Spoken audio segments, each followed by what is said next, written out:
판서댁 외동딸 억울한 누명을 쓰고 유백일에 오르고 오직 그녀를 지키는 건 절뚝발이 머슴 바우뿐이었습니다. 모두가 바우를 불쌍한 바보라 하지만 어둠이 내리면 이 절름발이 사내의 눈빛은 주인을 지키는 맹수의 그것으로 변합니다. 가문의 진실을 지키기 위해 절뚝발이로 위장한 한 마리 굶주린 범과 같은 사투를 벌이는 바우는 과연 피로 물든 밀서를 암행어사에게 전달하고 서씨 부인을 구해낼 수 있을까요? 초연야담을 찾아주신 여러분 감사합니다. 구독과 좋아요, 알림 설정 눌러주세요. 오늘의 이야기 시작합니다. 조선 중기 당쟁의 칼바람이 매섭게 몰아치던 시절의 이야기입니다. 한양에서 멀리 떨어진 남도 끝자락의 험준한 산맥에는 살을 애듯 차가운 눈바람이 휘몰아치고 있었지요. 흰 눈이 소복이 쌓인 산길 위로 낡은 집신을 신은 가냘픈 여인이 이 포졸들의 거친 재촉에 밀려 한 걸음씩 위태롭게 내디디고 있었습니다.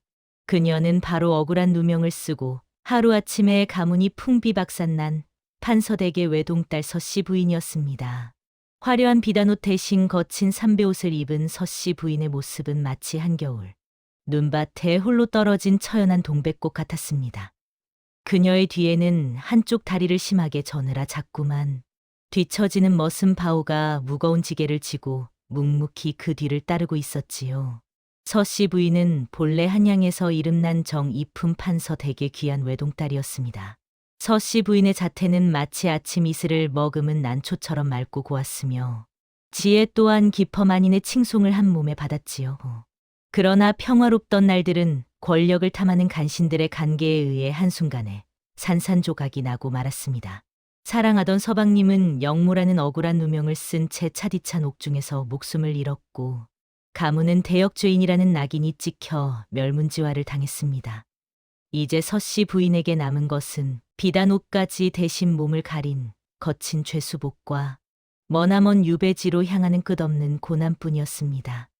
하지만 서씨 부인은 흐르는 눈물을 닦아내며 가문의 절개를 지키기 위해 입술을 굳게 깨물었지요. 서판서 댁의 가장 낮은 곳에는 머슴 바오가 있었습니다. 바오는 어린 시절 길가에서 굶어 죽기 직전 서판서에게 거두어진 천한 신분이었습니다. 비록 한쪽 다리를 심하게 절었으나 바오는 누구보다 성실하게 집안의 꾸준 일을 도맡아왔지요. 그런 바오의 가슴 속에는 감히 입 밖으로 내뱉지 못할 깊은 연정이 자리 잡고 있었습니다. 그것은 바로 고귀한 서씨 부인을 향한 일편단심이었습니다. 바오를 친아들처럼 아끼던 주막의 칠성댁은 그런 바오를 볼 때마다 안타까운 마음에 혀를 차곤 했습니다. 한편 서씨 가문을 몰락시킨 원흉인 조병익은 서씨 부인을 제첩으로 삼으려 호시탐탐 기회를 노리고 있었습니다. 바오는 이 사실을 알고는 밤잠을 설칠 정도로 서씨 부인에 대한 걱정을 멈출 수 없었지요. 불과 얼마 전까지만 해도 한양 땅에서 서씨 부인의 집안은 남부러울 것이 하나 없는 화목한 곳이었습니다. 서씨 부인은 따사로운 햇살 아래 정원을 거닐며 학문을 익히고 예절을 닦는 데 전념하며 평화로운 나날을 보냈지요. 그런 서씨 부인의 일상은 마치 영원히 지지 않을 것 같은 아름다운 꽃과도 같았습니다.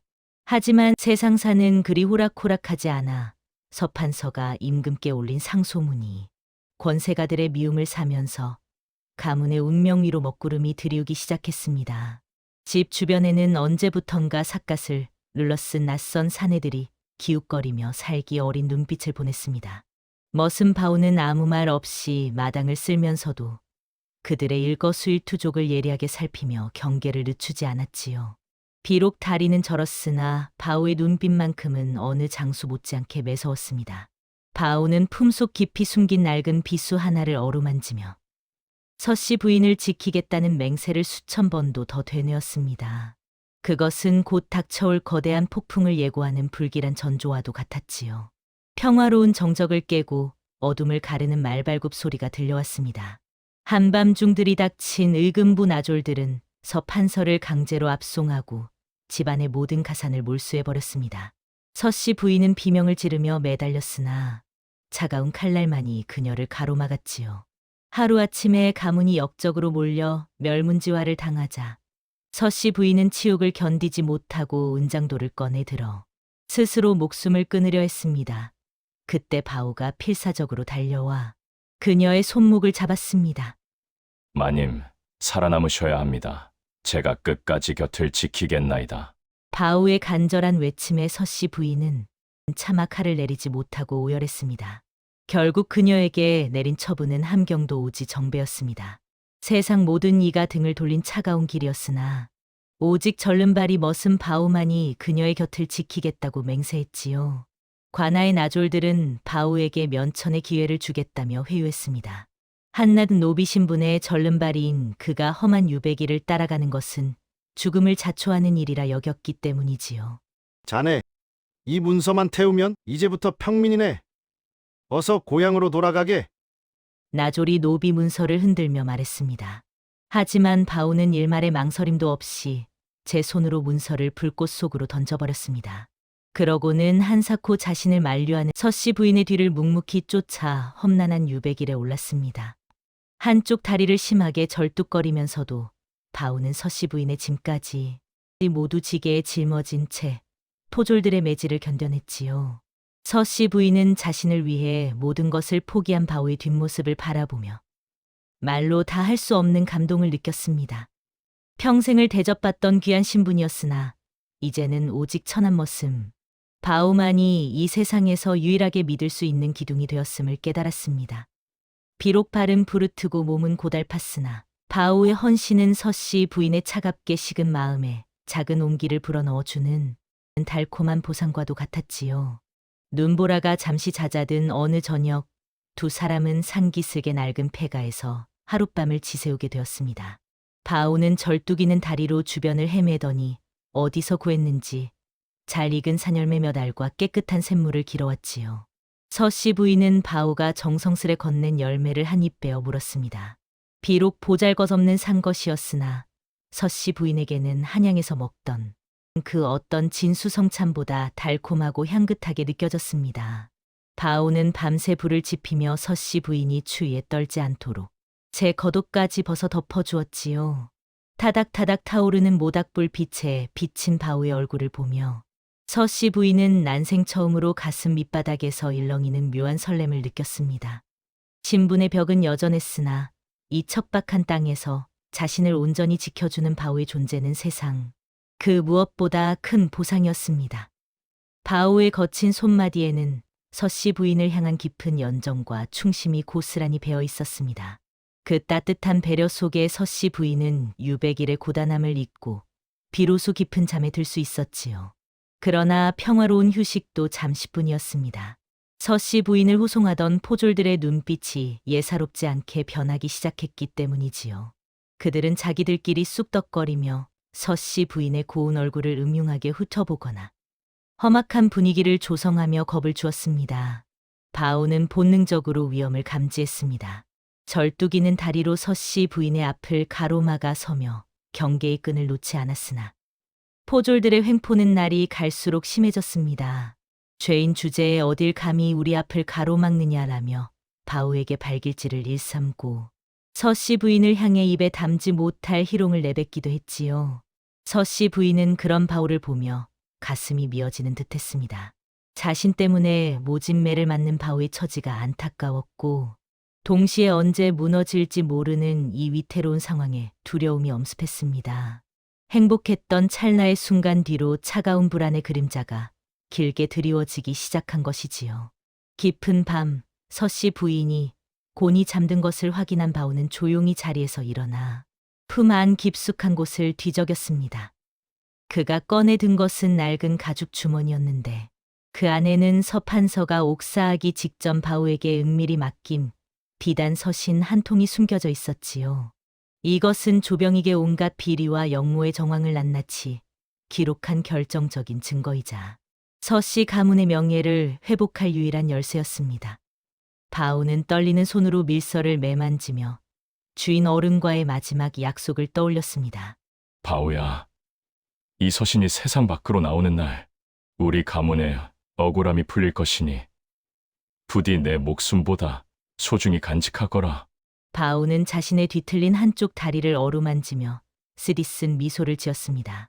사실 그의 다리가 이토록 망가진 것이 역시 그날 밤 자객들의 추적을 피해 밀서를 지켜내려다 입은 영광스러운 상처였기 때문이지요. 바우는 서씨 부인조차 모르는 이 거대한 비밀을 가슴 깊이 묻어둔 채 어둠 속에서 홀로 복수의 칼날을 갈았습니다. 아직은 때가 아니었기에 그는 평범한 머슴의 탈을 쓰고 있었으나 그의 눈빛은 이미 주인을 지키는 맹수의 그것과 닮아 있었습니다. 타오르는 화롯불 위로 비친 바오의 그림자는 마치 거대한 범이 포효하는 듯한 형상을 하며 앞으로 다가올 거대한 반전을 예고하고 있었습니다. 험준한 산맥을 넘던 중 우연히 발견한 외딴 암자에서 두 사람은 며칠간 머물게 되었습니다. 마침 매섭게 몰아치던 눈보라도 잦아들고 산속에는 오직 두 사람만이 존재하는 듯한 고요한 평화가 찾아왔지요. 바오는 아침마다 산에서 땔감을 구해와 방 안을 훈훈하게 데웠고 서씨 부인은 그 온기 속에서 오랜만에 깊은 안식을 취했습니다. 서씨 부인은 바오가 정성스레 지어온 소박한 죽을 마주하며 빙그레 미소를 지었습니다. 자네 덕분에 내가 다시 살아있음을 느끼네. 서씨 부인의 나지막한 목소리에 바오는 투박한 손을 어색하게 매만지며 고개를 숙였습니다. 비록 신분은 달랐으나 두 사람 사이에는 말로 다 할 수 없는 깊은 신뢰와 정이 싹트고 있었지요. 밤이 깊어지자 창호지 너머로 은은한 달빛이 스며들어 방 안을 환하게 비추었습니다. 서씨 부인은 달빛 아래 앉아 바오의 뒤틀린 다리를 가만히 바라보며 이 순간이 영원히 멈추기를 속으로 빌고 또 빌었습니다. 그것은 유배라는 비극 속에서 피어난 가장 찬란하고도 아름다운 행복의 정점이었습니다. 하지만 이 평화가 폭풍 전야의 고요함이라는 사실을 그때의 두 사람은 미처 알지 못했지요. 산속의 밤 공기는 뼈를 깎는 듯 차가웠고 암자의 낡은 문틈으로 스며드는 칼바람은 가차 없었습니다. 바오는 서씨 부인에게 마지막 남은 털가죽을 덮어주고 자신은 구석에서 몸을 웅크린 채 덜덜 떨고 있었지요. 그 모습을 지켜보던 서씨 부인의 가슴은 미어지는 듯 아파왔습니다.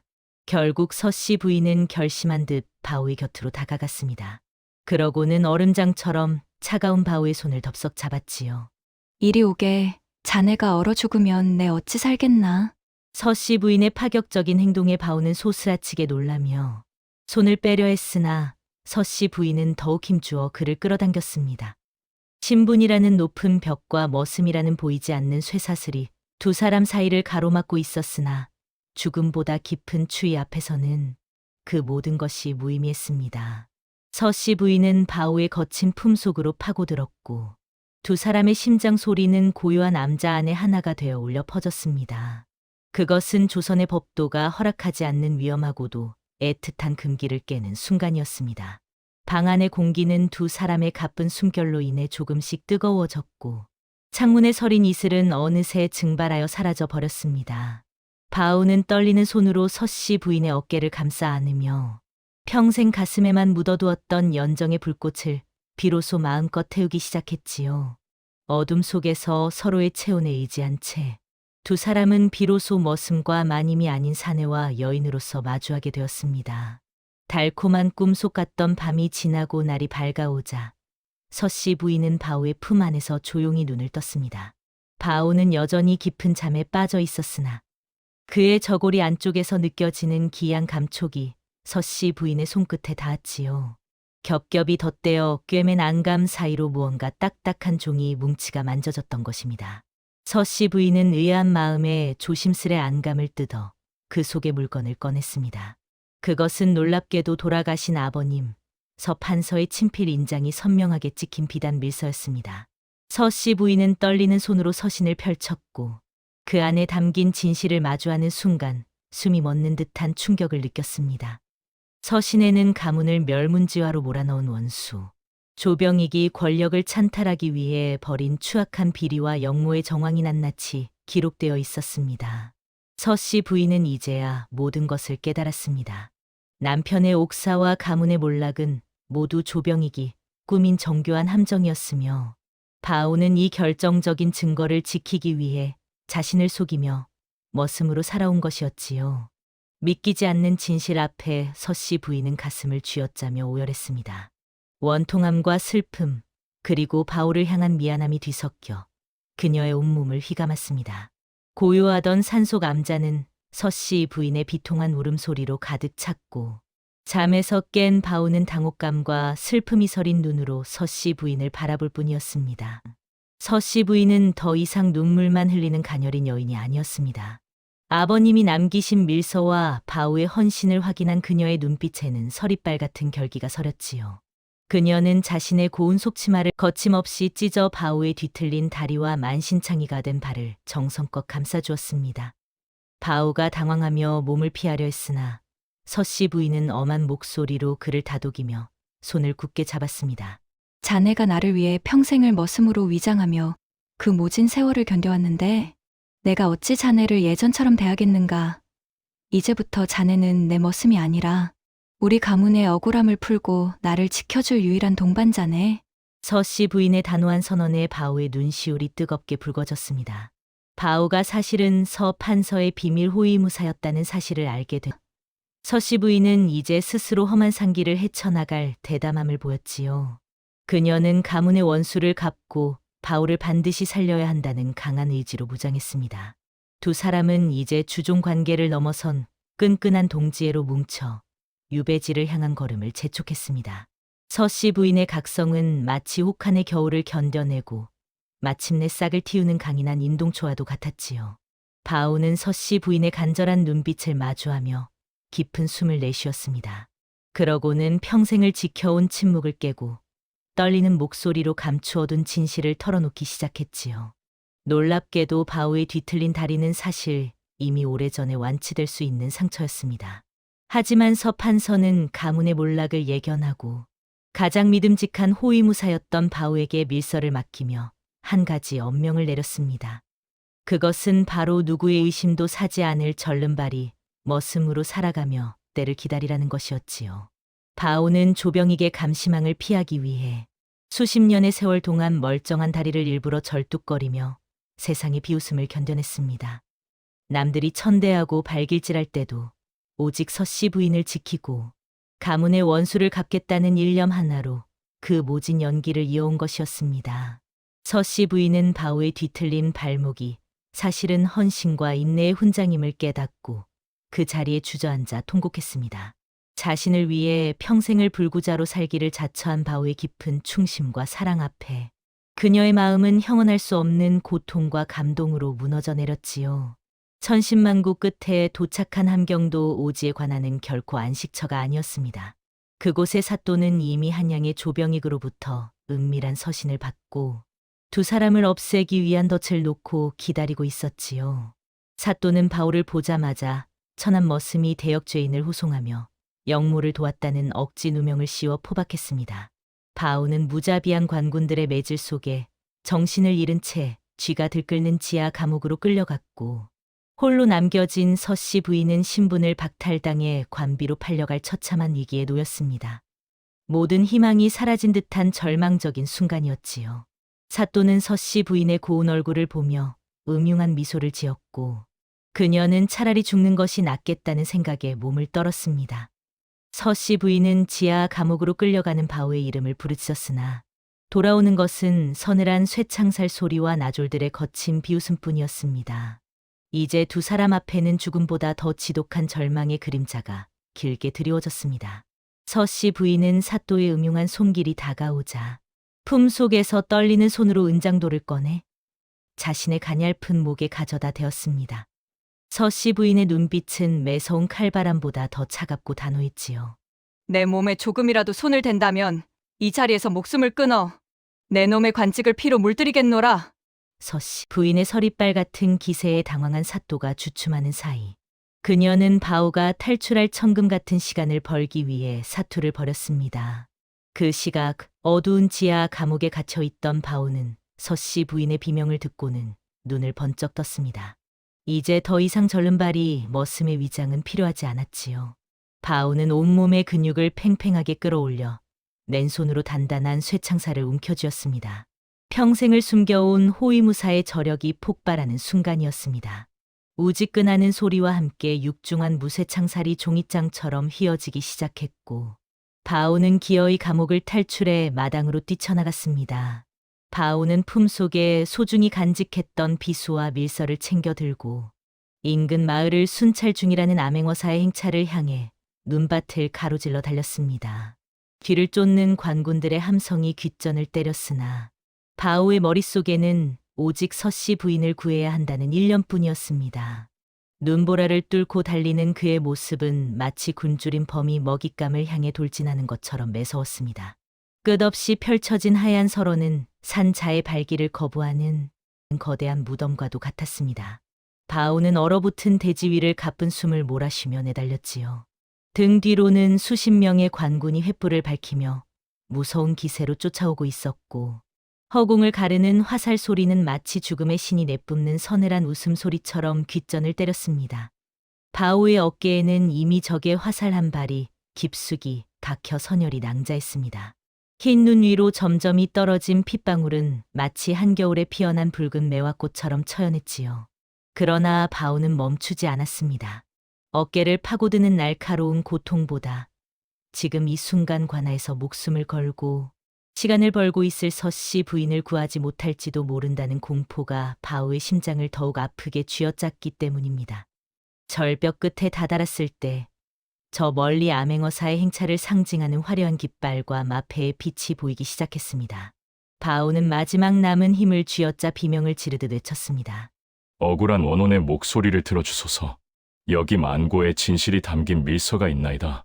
관군들이 바오의 입을 막기 위해 일제히 달려들었고 바오는 품속에서 비수를 꺼내 호위무사의 진면목을 보이며 사투를 벌였습니다. 비록 몸은 만신창이었으나 바오의 움직임은 설원 위를 휘젓는 한 마리의 맹렬한 범과 같았지요. 다리는 여전히 조금 절뚝거렸으나 그 기세만큼은 천군만마를 압도할 정도로 강렬했습니다. 마침내 암행어사의 말 앞까지 도달한 바오는 전신에 박힌 화살과 상처로 인해 그만 무릎을 꿇고 말았습니다. 시야가 흐려지고 의식이 멀어져 가는 극한의 상황 속에서도 바오는 피 묻은 손으로 품속의 밀서를 꺼내 어사의 발치로 힘껏 던졌습니다. 부디 우리 마님을. 바오는 그 말을 끝으로 차가운 눈밭 위로 쓰러졌습니다. 그의 등 위로 쏟아지는 달빛은 마치 고결한 희생을 축복하듯 처연하게 빛나고 있었지요. 암행어사는 눈밭에 떨어진 피 묻은 밀서를 조심스레 집어들었습니다. 서신을 펼쳐든 어사의 눈이 커다란 충격으로 번뜩였지요. 그곳에는 평소 존경에 마지 않던 은사, 서판서 대감의 선명한 인장과 함께 조병익 일당이 권력을 찬탈하기 위해 꾸민 추악한 음모가 낱낱이 기록되어 있었습니다. 사실 이 암행어사는 과거 가난한 선비 시절 서판서 대감의 도움으로 학문을 이어가 마침내 급제했던 제자였습니다. 어사는 떨리는 목소리로 외쳤습니다. 이 인장은 분명 나의 은사님이신 서판서 대감의 것이 아니냐. 이토록 명백한 증거를 품고 천리 길을 달려오다니. 어사는 쓰러진 바오를 바라보며 지난날 산속 도사가 했던 말을 떠올렸습니다. 범의 기운을 가진 개가 달을 지킨다던 그 수수께끼 같은 예언은 바로 호위무사의 기계를 숨긴 바오가 서씨 부인을 지켜낼 것이라는 뜻이었지요. 바오가 평생을 절름발이 머슴으로 살며 지켜온 것은 단순한 종이 뭉치가 아니라 가문의 명예와 정의 그 자체였습니다. 어사는 즉시 관군들에게 명하여 바오를 정성껏 살피게 하고 서씨 부인이 갇혀있는 관하로 파죽지새처럼 들이닥쳤습니다. 만고의 진실이 태양 아래 드러나는 순간 서씨 가문의 억울한 누명은 씻은 듯이 풀리게 되었고 원수들의 악행은 종말을 구하게 되었습니다. 암행어사의 서슬퍼런 명령에 따라 관아의 사또는 그 자리에서 포박되었습니다. 조병익과 결탁하여 무고한 이들을 핍박한 죄가 낱낱이 밝혀졌기 때문이지요. 곧이어 한양으로 급보가 전해졌고 임금님께서는 서판서의 무죄와 조병익의 역모를 확인하시고는 크게 진노하셨습니다. 권력을 휘두르며 기세등등하던 조병익 일당은 결국 대역죄로 다스려져 저작거리에서 차명에 처해졌으며 그 가문은 영원히 몰락하고 말았습니다. 서씨 부인의 신부는 즉시 복권되었고 돌아가신 서판서에게는 관직이 추중되어 가문의 명예가 드높아졌습니다.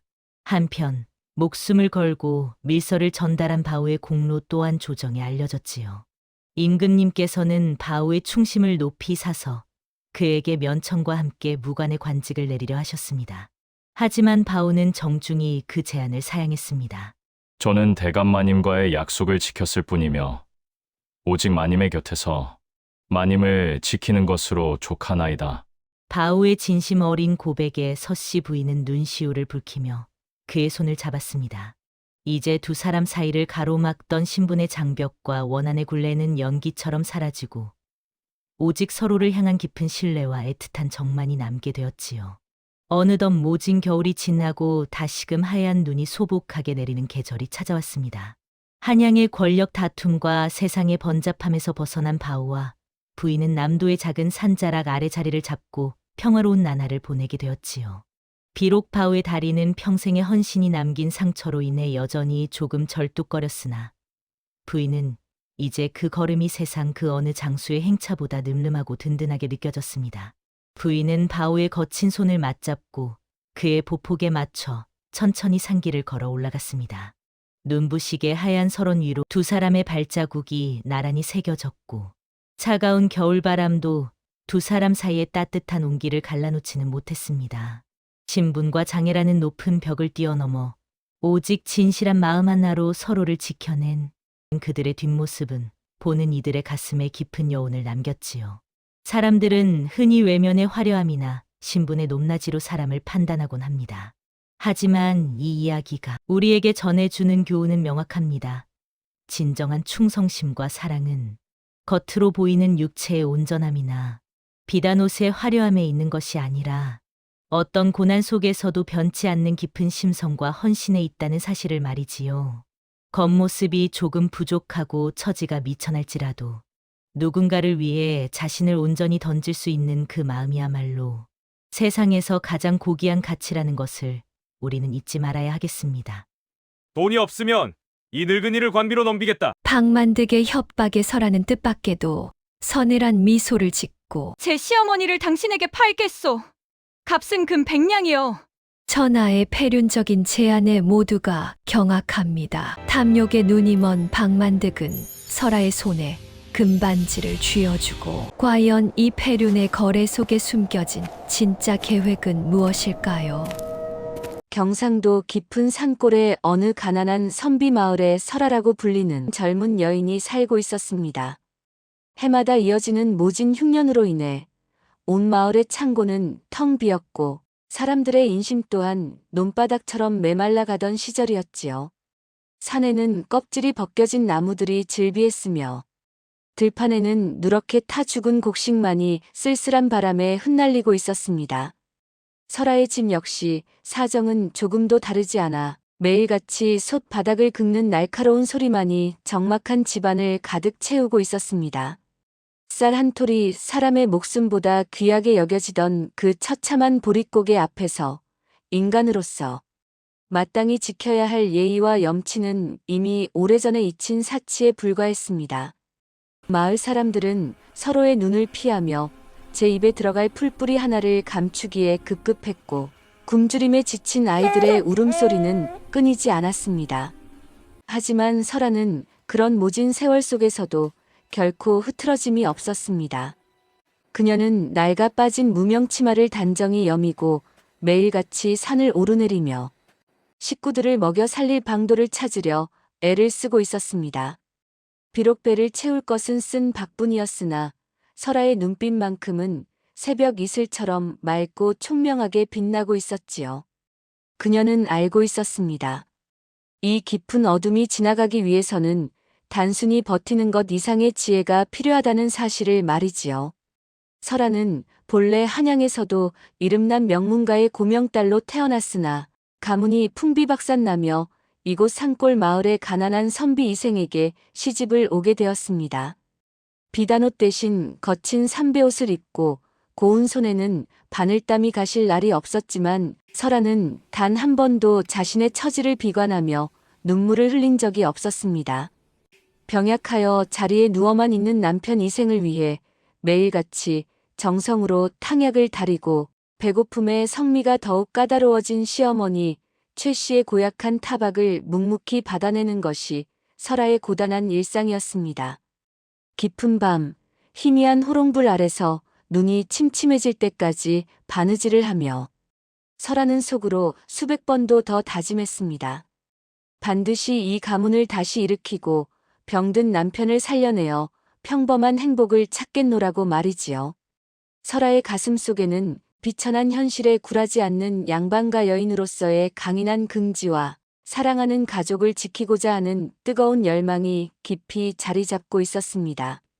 설아의 고운 이마에 맺힌 땀방울은 달빛을 받아 보석처럼 투명하게 빛났고 밤새도록 이어지는 바느질 소리는 적막한 방 안을 채우며 설아의 굳은 의지를 증명하고 있었습니다. 설아는 가난한 살림 속에서도 결코 기품을 잃지 않으려 애쓰며 언젠가 찾아올 서강을 기다리며 묵묵히 오늘이라는 모진 시간을 견뎌내고 있었습니다. 그러던 어느 날 설아의 마당에 불길한 그림자가 들이우기 시작했습니다.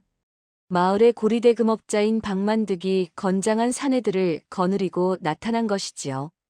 박만득은 마을에서 가장 부유했으나 남의 피눈물을 짜내어 재배를 채우는 자로 악명이 높았습니다. 박만득은 설아의 집 앞에 멈춰서서 음흉한 눈빛으로 집안을 훑어보았습니다. 박만득의 입가에는 비릿한 미소가 걸려 있었고 그 눈에는 탐욕이 가득했습니다. 시어머니 최 씨는 마당으로 뛰어나와 박만득의 앞을 막아섰으나 이미 기세에 눌려 목소리가 떨리고 있었습니다. 최 씨는 배고픔 때문에 더욱 날카로워진 목소리로 소리를 질렀지만 박만득은 코방귀를 끼며 설아의 방 쪽을 뚫어지게 바라보았습니다. 방 안에서 바느질하던 설아는 손끝에 전해지는 서늘한 기운에 잠시 바늘을 멈추었습니다. 창호지 너머로 들려오는 거친 숨소리와 박만득의 비열한 웃음소리는 평화롭던 설아의 삶을 뒤흔들 거대한 폭풍을 예고하고 있었습니다. 설아는 가슴이 두근거렸으나 겉으로는 평온을 유지하며 천천히 고개를 들었습니다. 마치 먹잇감을 노리는 뱀처럼 박만득의 시선이 문틈 사이를 비집고 들어오는 듯한 소름 끼치는 느낌에 설아의 등 뒤로 식은땀이 흘렀습니다. 이제 곧 피할 수 없는 운명의 장난이 시작될 것임을 직감한 것이지요. 시어머니 최 씨의 타박은 날이 갈수록 심해졌습니다. 배고픔은 인자하던 성품마저 앗아갔고 최 씨는 틈만 나면 설아를 향해 모진 말을 쏟아냈습니다. 내 팔자가 기구하여 이런 며느리를 얻었구나. 밥 한 그릇 제대로 못 올리는 주제에 무슨 양반가 여식이라고 고개를 들고 다니느냐며 설아의 가슴에 대못을 박았지요. 설아는 그저 고개를 숙이고 묵묵히 시어머니의 화풀이를 받아낼 뿐이었습니다. 하지만 설아의 마음을 더욱 무겁게 짓누르는 것은 고리대 금업자 박만득이 내건 시안이었습니다. 그는 이번 달 금운까지 빌려간 쌀값을 이자까지 쳐서 갚지 못하면 당장 집을 비우고 길거리로 쫓겨나야 한다고 매일같이 찾아와 행패를 부렸습니다. 어느덧 달빛이 창호지를 은은하게 비추는 깊은 밤이 되었습니다. 설아는 잠결에 시어머니 최 씨의 방에서 들려오는 미세한 옷가지 소리에 눈을 떴습니다. 문틈 사이로 가늘게 새어나오는 불빛 아래 최 씨는 품 안에서 작은 비단 보따리를 꺼내어 조심스럽게 펼치고 있었습니다. 그 안에는 세월의 흔적이 역력한 낡은 은비녀 하나가 놓여 있었습니다. 비녀 끝에는 기묘한 문양이 새겨져 있었고 최 씨는 그것을 손가락으로 연신 어루만지며 굵은 눈물방울을 떨어뜨렸습니다. 쌀 한 톨을 구하지 못해온 가족이 풀뿌리로 연명하는 마당에 그 비녀만은 끝내 팔지 않고 소중히 간직하는 시어머니의 태도는 참으로 기묘한 일이었습니다. 최 씨는 마치 그 비녀가 세상 그 무엇보다 귀한 보물이라도 되는 듯 다시 비단에 정성스레 싸서 가슴속 깊이 밀어 넣었습니다. 설아는 그 뒷모습을 보며 저 은비녀 속의 가문의 마지막 자존심보다 더 깊고 무거운 비밀이 숨겨져 있음을 직감했습니다. 그것은 어쩌면 이 비참한 현실을 뒤바꿀 수 있는 유일한 열쇠일지도 모른다는 생각이 설아의 머릿속을 스쳐 지나갔습니다.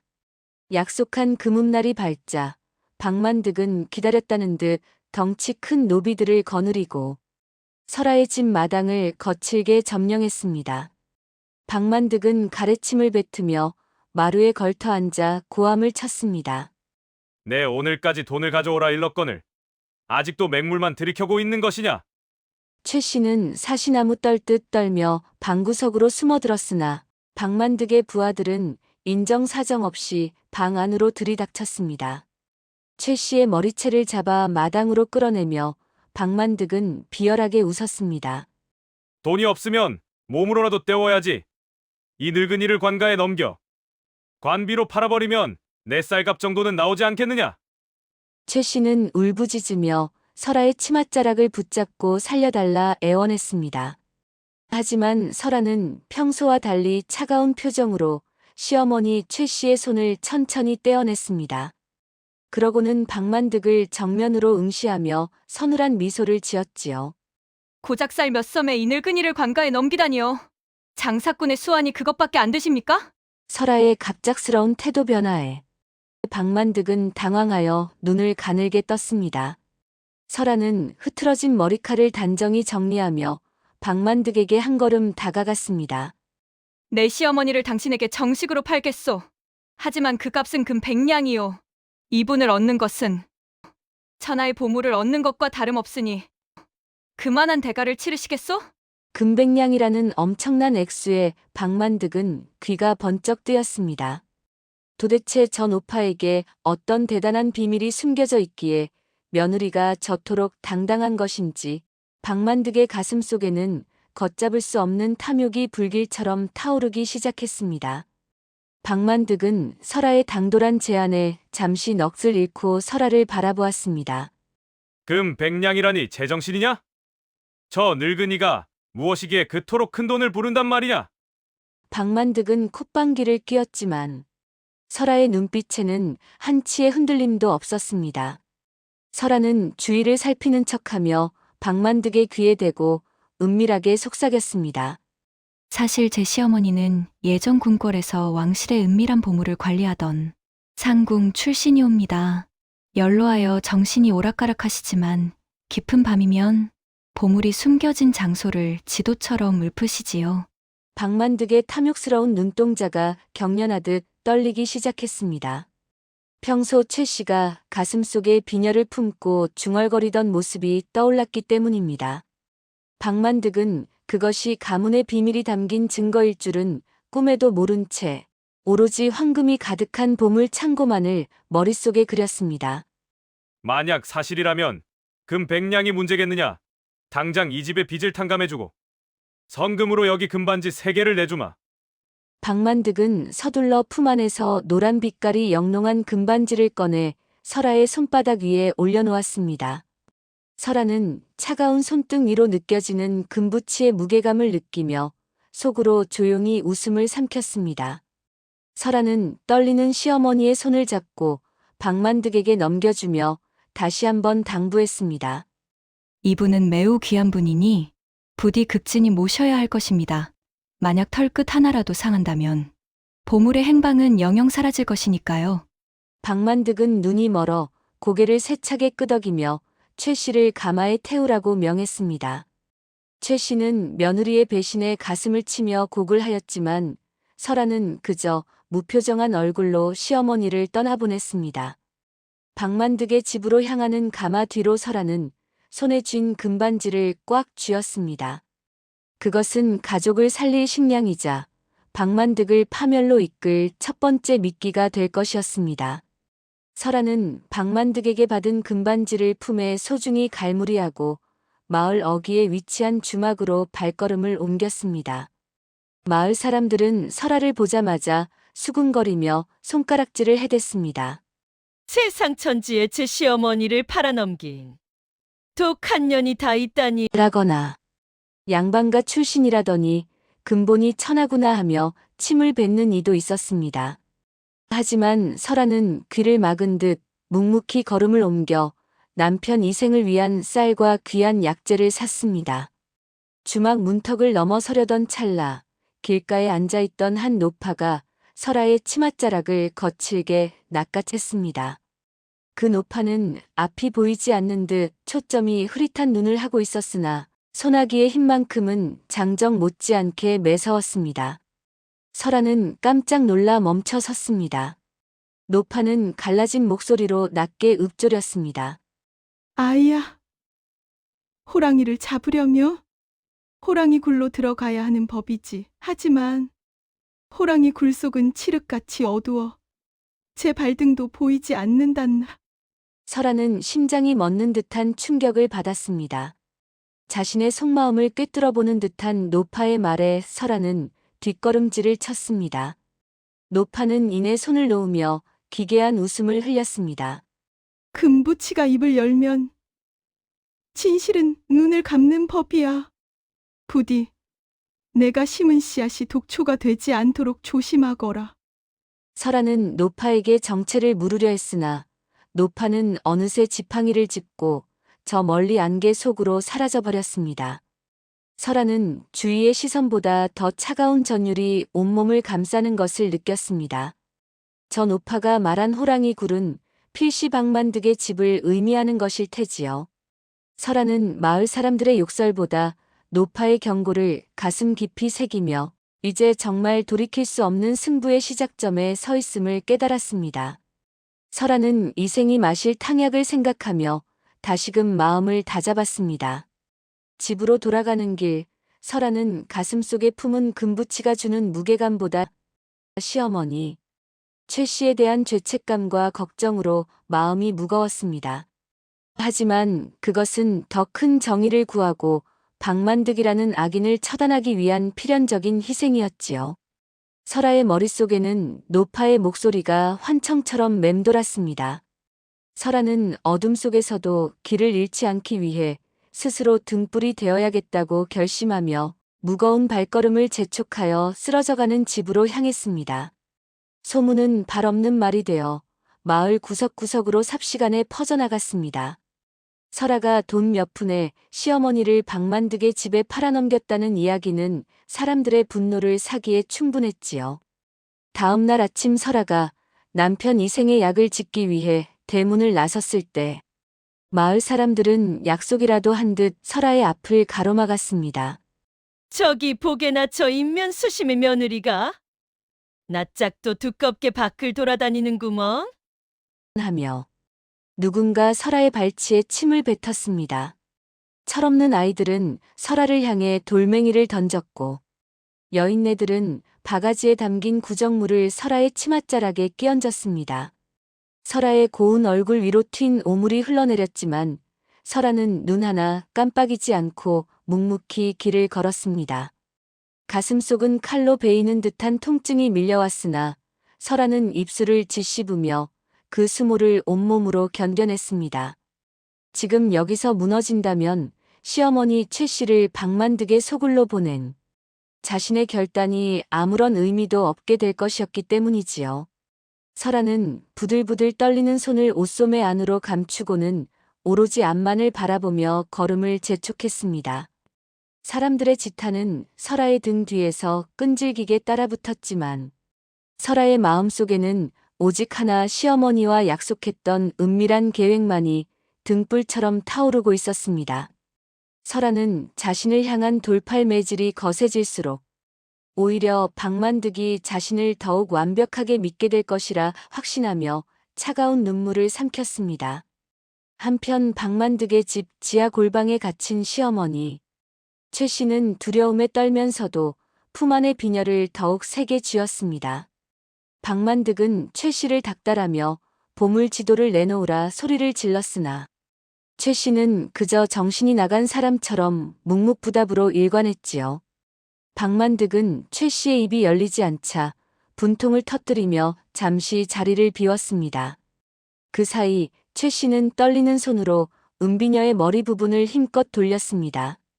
놀랍게도 단단해 보이던 비녀의 머리가 부드럽게 돌아가며 그 안에서 아주 작고 얇은 종이 뭉치가 모습을 드러냈습니다.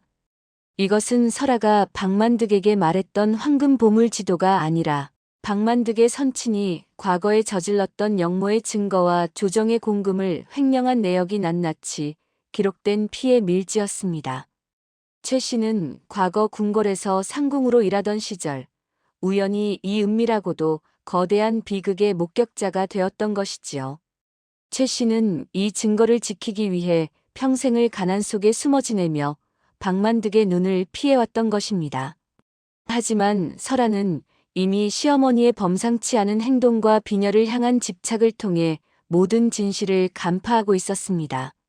설아가 시어머니를 박만득에게 판 것은 단순히 돈을 얻기 위함이 아니었습니다. 박만득의 탐욕을 이용해 그를 안심시키고 시어머니를 박만득의 집 내부로 잠입시켜 결정적인 증거를 완성하려 했던 치밀한 계책이었지요. 박만득은 자신이 천하의 보물을 얻었다고 믿었으나 사실은 제 목을 조를 날카로운 칼날을 제 발로 집안에 들인 셈이었습니다. 설아는 집에서 남편의 탕약을 다리며 시어머니가 무사히 신호를 보내기만을 간절히 기도했습니다. 탕약이 끓어오르는 소리가 마치 설아의 심장 소리처럼 방 안을 가득 메웠습니다. 설아의 눈빛은 이제 슬픔보다는 단단한 결의로 가득 차 있었고 복수의 서막이 오르기를 묵묵히 기다리고 있었습니다. 박만득의 대저택은 평소보다 더욱 화려한 등불로 불을 밝히고 있었습니다. 보름달이 휘영청 밝게 떠올라온 세상을 은빛으로 물들인 그 밤, 박만득의 집안에는 기묘한 평화가 감돌고 있었지요. 박만득은 최 씨가 곧 보물의 위치를 실토할 것이라 굳게 믿으며 그녀에게 비단요를 깔아주고 산해진미가 가득한 상을 내어주었습니다. 마치 길을 잃은 왕실의 어른을 모시는 듯한 지극정성이었으나 그 이면에는 시퍼런 탐욕의 칼날이 숨겨져 있었습니다. 설아는 남편 이생에게 먹일 미음을 쑤어놓고는 박만득의 집을 향해 무거운 발걸음을 옮겼습니다. 마을 사람들의 따가운 시선은 여전했지만 설아는 아랑곳하지 않았습니다. 박만득의 집 대문에 도착한 설아는 문지기에게 며느리로서 마지막 인사를 올리러 왔다고 청했습니다. 박만득은 기분이 좋았는지 흔쾌히 설아를 안채로 들여보내 주었지요. 최 씨와 설아가 마주 앉은 방 안은 정적만이 가득했습니다. 박만득은 문 밖에서 귀를 기울이며 두 사람의 대화를 엿듣고 있었지만 설아는 이미 그 사실을 눈치채고 있었습니다. 설아는 일부러 목소리를 높여 울먹이는 척 연기를 시작했습니다. 어머니, 부디 박 대감님께 보물의 위치를 말씀드리고 편히 지내십시오. 그래야 우리 가문도 살고 저도 살지 않겠습니까? 설아의 말에 박만득은 입가에 비릿한 미소를 지으며 무릎을 탁 쳤습니다. 하지만 그 순간 최 씨는 설아의 손등 위에 자신의 거친 손을 겹쳐 올렸습니다. 그러고는 은비녀가 꽂힌 머리칼을 만지작거리며 아주 짧고 강렬한 눈빛을 설아에게 보냈지요. 그것은 모든 준비가 끝났다는, 그리고 비녀 속의 밀지를 안전하게 확보했다는 무언의 신호였습니다. 설아는 가슴이 터질 듯 두근거렸으나 짐짓 태연하게 눈물을 닦아냈습니다. 박만득은 두 여인이 나누는 눈빛의 의미를 꿈에도 모른 채 곧 손에 쥐게 될 황금 보물에 취해 호탕하게 웃어젖혔습니다. 그 웃음소리가 담장을 넘어 적막한 밤 공기를 가를 때 설아는 보름달을 향해 조용히 읊조렸습니다. 이제 모든 조각이 맞춰졌으니 남은 것은 거대한 폭풍이 이 탐욕의 성을 집어삼키는 일뿐이라고 말이지요. 방 안을 가득 채운 화려한 촛불이 일렁이며 두 여인의 그림자를 길게 늘어뜨렸고 그 평화로움은 마치 깨지기 직전의 얇은 얼음판처럼 위태롭게 빛나고 있었습니다. 박만득의 인내심은 그리 오래가지 않았습니다. 하루가 지나고 이틀이 지나도 최 씨가 입을 열지 않자 박만득의 얼굴에서는 너그러운 주인 행세가 사라지고 대신 독사 같은 본성이 고개를 들었습니다. 박만득은 최 씨에게 내주었던 비단요를 거두고 다시 차가운 골방으로 그녀를 몰아넣었습니다. 내 인내심도 이제 한계다. 오늘 밤까지 그 보물지도를 내놓지 않는다면 너는 물론이고 내 며느리와 병든 아들놈까지 모조리 관가에 넘겨버릴 것이야. 박만득의 호통은 산자락을 뒤흔들 듯 매서웠습니다. 그 소식은 삽시간에 설아의 귀에 들어왔습니다. 설아는 더 이상 지체할 시간이 없음을 깨달았습니다. 이제는 정말 금기를 깨야 할 순간이 온 것이지요. 설아는 한밤중에 박만득의 집 담장을 넘으려 했습니다. 하지만 그것은 무모한 일이었기에 설아는 대신 박만득을 직접 찾아가 마지막 도박을 걸기로 했습니다. 설아는 박만득 앞에 무릎을 꿇고 머리를 조아렸습니다. 대감님, 노인네의 고집이 보통이 아닙니다.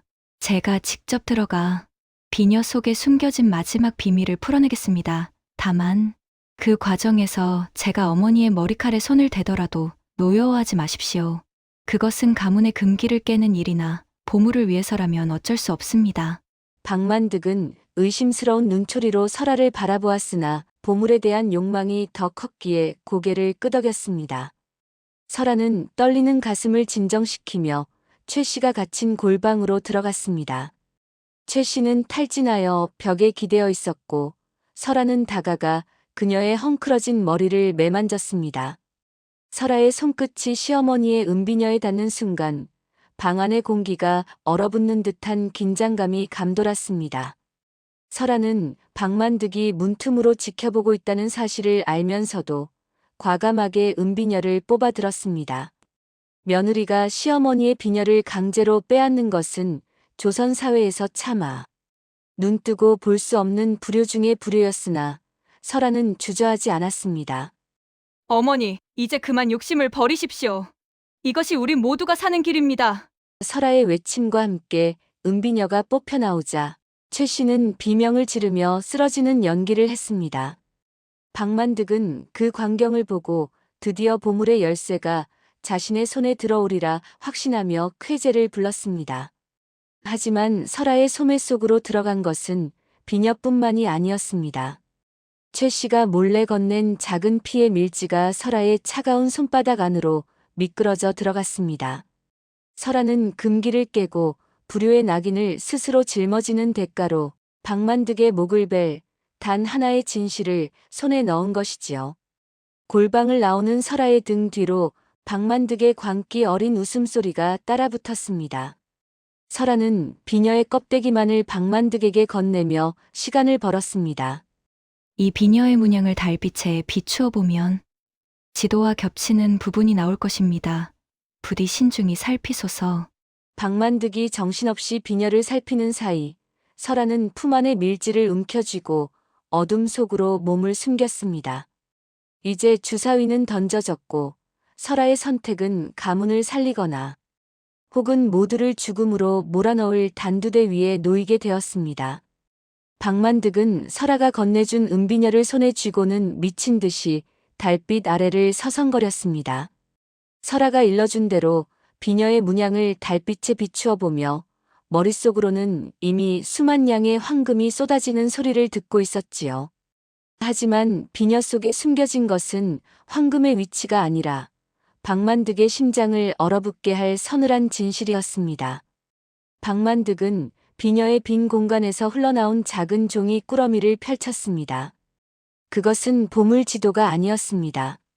누렇게 빛이 바랜 종이 위에는 박만득의 선친이 과거 권력가들과 결탁하여 저질렀던 역모의 모의 과정과 백성들의 고열을 짜내어 조성한 비자금의 흐름이 낱낱이 기록되어 있었습니다.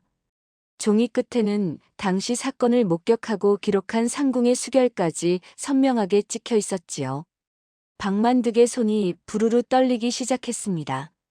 이것은 보물이 아니라 자신과 가문 전체의 목을 단숨에 날려버릴 수 있는 시퍼런 작두날이었던 것입니다.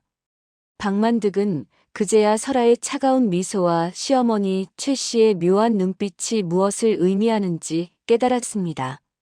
설아는 처음부터 금백량 따위에는 관심이 없었습니다. 그녀의 목적은 탐욕에 눈이 먼 박만득을 스스로 덫에 걸리게 하여 그가 숨기고 싶어 했던 추악한 과거를 만천하에 드러내는 것이었지요. 이럴 수가. 감히 계집애가 나를 속여? 박만득은 이를 갈며 소리를 질렀습니다. 박만득의 눈에는 핏발이 섰고 온몸은 분노로 인해 사들사들 떨렸습니다. 자신이 그토록 원했던 것이 가문의 파멸을 불러올 씨앗이었다는 사실에 박만득은 광기에 휩싸였습니다. 박만득은 즉시 노비들을 불러 모아 소리쳤습니다. 당장 그년과 늙은이를 잡아오너라. 한 치의 살점도 남기지 말고 갈기갈기 찢어버릴 것이다. 달빛조차 구름 뒤로 숨어버린 그 밤, 박만득의 저택은 광기와 공포로 가득 찼습니다. 설아가 치밀하게 준비한 진실의 폭로는 박만득의 탐욕스러운 성벽을 뿌리째 흔들기 시작했습니다. 박만득은 이제 보물을 찾는 사냥꾼이 아니라 자신의 죄악에 쫓기는 처량한 짐승의 신세가 되어버린 것이지요. 방 안을 밝히던 촛불이 힘없이 흔들리다 이내 꺼져버렸고 어둠 속에서 박만득의 거친 숨소리만이 날카롭게 울려 퍼졌습니다. 박만득의 명령을 받은 장정들이 횃불을 들고 설아의 초가 삼간으로 들이닥쳤습니다. 고요하던 밤 공기는 이내 거친 욕설과 무거운 발발 소리로 찢겨나갔지요. 장정들은 마당에 놓인 항아리를 사정없이 박살내고 문짝을 발로 차며 설아를 찾았습니다. 그 소란에 겨우 잠이 들었던 남편 이생이 피를 토하듯 기침을 하며 자리에서 일어났습니다. 이생은 마당에서 벌어지는 참상을 목격하고는 떨리는 손으로 문지방을 붙잡았습니다. 이생의 눈에 비친 설아는 박만득의 하인들에게 팔을 붙잡힌 채 차가운 흙바닥 위에 무릎이 꿇려 있었습니다. 부인, 이것이 대체 어찌된 일이오? 박대감의 노비들이 왜 우리 집을 이리 유린한단 말이오? 이생의 절규에 설아는 차마 대답하지 못하고 입술만 지그시 깨물었습니다. 그때 마을 사람들 틈에서 누군가 소리를 질렀습니다. 이복의 이생, 자네 부인이 돈백냥에 눈이 멀어. 자네 모친을 쳐 악귀 같은 박만득에게 팔아넘겼네. 그 대가로 받은 금부치가 저 여편네 소매 속에 가득 들어있단 말일세. 그 말에 이생의 눈동자가 힘없이 흔들렸습니다. 이생은 설아를 향해 기어가며 그녀의 옷자락을 움켜쥐었습니다. 설아, 아니지. 내가 그럴 리가 없지 않으냐. 제발 아니라고 말해다오. 설아는 남편의 애처로운 눈빛을 마주하며 가슴이 갈기갈기 찢어지는 고통을 느꼈습니다. 하지만 아직은 진실을 밝힐 때가 아니었지요. 박만득의 눈이 사방에 깔린 상황에서 이생이 진실을 알게 된다면 그의 정직한 성품상 박만득에게 달려가 목숨을 잃을 것이 불보듯 뻔했기 때문입니다. 설아는 모질게 마음을 먹고 이생의 손을 뿌리쳤습니다. 서방님, 배고픔 앞에 장사 없습니다. 저도 살아야 하지 않겠습니까? 그 한마디는 이생에게 그 어떤 칼날보다 날카롭게 박혔습니다. 이생은 믿었던 아내의 배신에 허탈한 웃음을 흘리다 이내 정신을 잃고 쓰러졌습니다. 마을 여인들은 설아를 향해 천하의 요물이라며 가래침을 뱉었고 박만득의 신복들은 설아를 밧줄로 묶어 거칠게 끌고 가기 시작했습니다. 설아는 세상 모든 이에게 버림받은 채 홀로 차가운 밤이슬을 맞으며 끌려갔습니다. 이제 설아에게 남은 것은 비난뿐인 명성과 사랑하는 서방님마저 잃어버린 텅 빈 마음뿐이었습니다. 설아는 거친 밧줄에 묶인 채 다시 박만득의 저택으로 끌려왔습니다. 저택의 화려한 단청은 밤의 어둠 속에 잠겨 기괴한 형상을 하고 있었고 마당에는 횃불들이 일렁이며 불길한 기운을 내뿜고 있었습니다. 박만득은 안채 대청마루에 앉아 서늘한 칼날을 숫돌에 갈고 있었지요. 사각거리는 칼 가는 소리가 적막한 마당에 울려 퍼질 때마다 설아의 어깨가 미세하게 떨렸습니다. 박만득은 설아가 앞에 당도하자 칼 갈기를 멈추고 천천히 고개를 들었습니다. 박만득의 눈에는 이미 인간의 온기라고는 찾아볼 수 없는 굶주린 짐승의 안광만이 번뜩이고 있었지요. 박만득은 비열하게 웃으며 설아의 턱을 칼끝으로 들어 올렸습니다. 내 내년의 정체를 모를 줄 알았더냐? 처음 보았을 때부터 그 기품 있는 눈매가 낯이 익다 했더니 역시나 내가 10년 전에 멸무시킨 판서택의 유복자였구나. 설아는 박만득의 입에서 나온 충격적인 진실에 숨이 멎는 듯 했습니다. 자신의 가문을 풍비박산내고 부모님을 죽음으로 몰아넣은 원수가 바로 눈앞의 박만득이었다는 사실을 이제야 확실히 알게 된 것이지요. 설아의 눈에 서린 것은 공포가 아니라 뼛속까지 사무치는 증오였습니다. 박만득은 설아의 분노를 즐기듯 더욱 가혹하게 비아냥거렸습니다. 그때 내 부모도 참으로 어리석었지. 조정의 비밀을 지키겠다며 고집을 피우다 결국 제 한 줌으로 변하지 않았느냐? 이제 그 딸년인 너까지 제 발로 사지로 걸어 들어오니 참으로 기묘한 인연이로다. 박만득은 칼을 거두고 설아의 뺨을 거칠게 내리쳤습니다. 설아의 입가에서 붉은 선혈이 흘러내렸지만 설아는 신음조차 내지 않고 박만득을 노려보았습니다. 박만득은 설아의 소매를 뒤져 비녀 속에서 나온 밀지가 사라진 것을 확인하고는 광기 어린 소리를 질렀습니다. 그 밀지를 어디에 숨겼느냐? 고운 말로 할 때 내놓지 않으면 내 시어머니는 물론이고 그 병든 서방 놈의 사지를 갈기갈기 찢어 마을 어귀에 매달아 놓을 것이다. 박만득은 이제 탐욕을 넘어선 순수한 악의 그 자체가 되어 설아를 압박하기 시작했습니다. 설아는 차가운 바닥에 쓰러진 채 속으로 피눈물을 삼켰습니다. 원수의 소나기에 갇힌 절체절명의 위기였으나 설아는 오히려 침착해졌습니다. 박만득이 이토록 날뛰는 것은 그만큼 그 밀지가 두렵다는 증거였기 때문이지요. 박만득의 서슬 퍼런 위협 속에서도 설아는 가문의 복수와 가족의 안녕을 위해 마지막 승부수를 띄울 준비를 하고 있었습니다. 박만득은 설아를 볕조차 들지 않는 축축하고 차가운 창고에 가두었습니다. 바닥에서는 지독한 한기가 올라와 뼈를 깎는 듯했고 사방은 곰팡이 냄새와 쥐들이 찍찍거리는 소리만이 가득했지요. 박만득은 설아의 가녀린 어깨를 거칠게 잡아 흔들며 밀지의 행방을 물었으나 설아는 입술을 피가 나도록 깨물며 모진 고통을 참아낼 뿐이었습니다. 첫 번째 시련은 육신의 고통이었습니다. 박만득의 신복들은 밤새도록 설아를 핍박하며 잠조차 자지 못하게 몰아세웠습니다. 설아의 하얀 버선은 흙먼지와 핏물로 얼룩져 본래의 색을 잃었고 고운 얼굴은 수척해져 유령처럼 변해갔습니다. 하지만 설아를 더욱 괴롭힌 것은 두 번째로 찾아온 마음의 고통이었습니다. 박만득은 병든 이생을 억지로 마당으로 끌고 와 설아가 보는 앞에서 차가운 물을 끼얹으며 조롱했습니다. 내 지아비의 목숨이 경각에 달렸거늘 아직도 그 종이 쪼가리 하나를 위해 입을 닫고 있을 것이냐? 박만득의 서슬 퍼런 칼날이 이생의 목덜미에 닿을 때마다 설아의 심장은 수천 갈래로 찢어지는 듯 했습니다. 이생은 정신을 잃어가는 와중에도 설아를 원망과 슬픔이 섞인 눈으로 바라보았고 그 시선은 설아에게 그 어떤 매질보다 아프고 시리게 다가왔지요.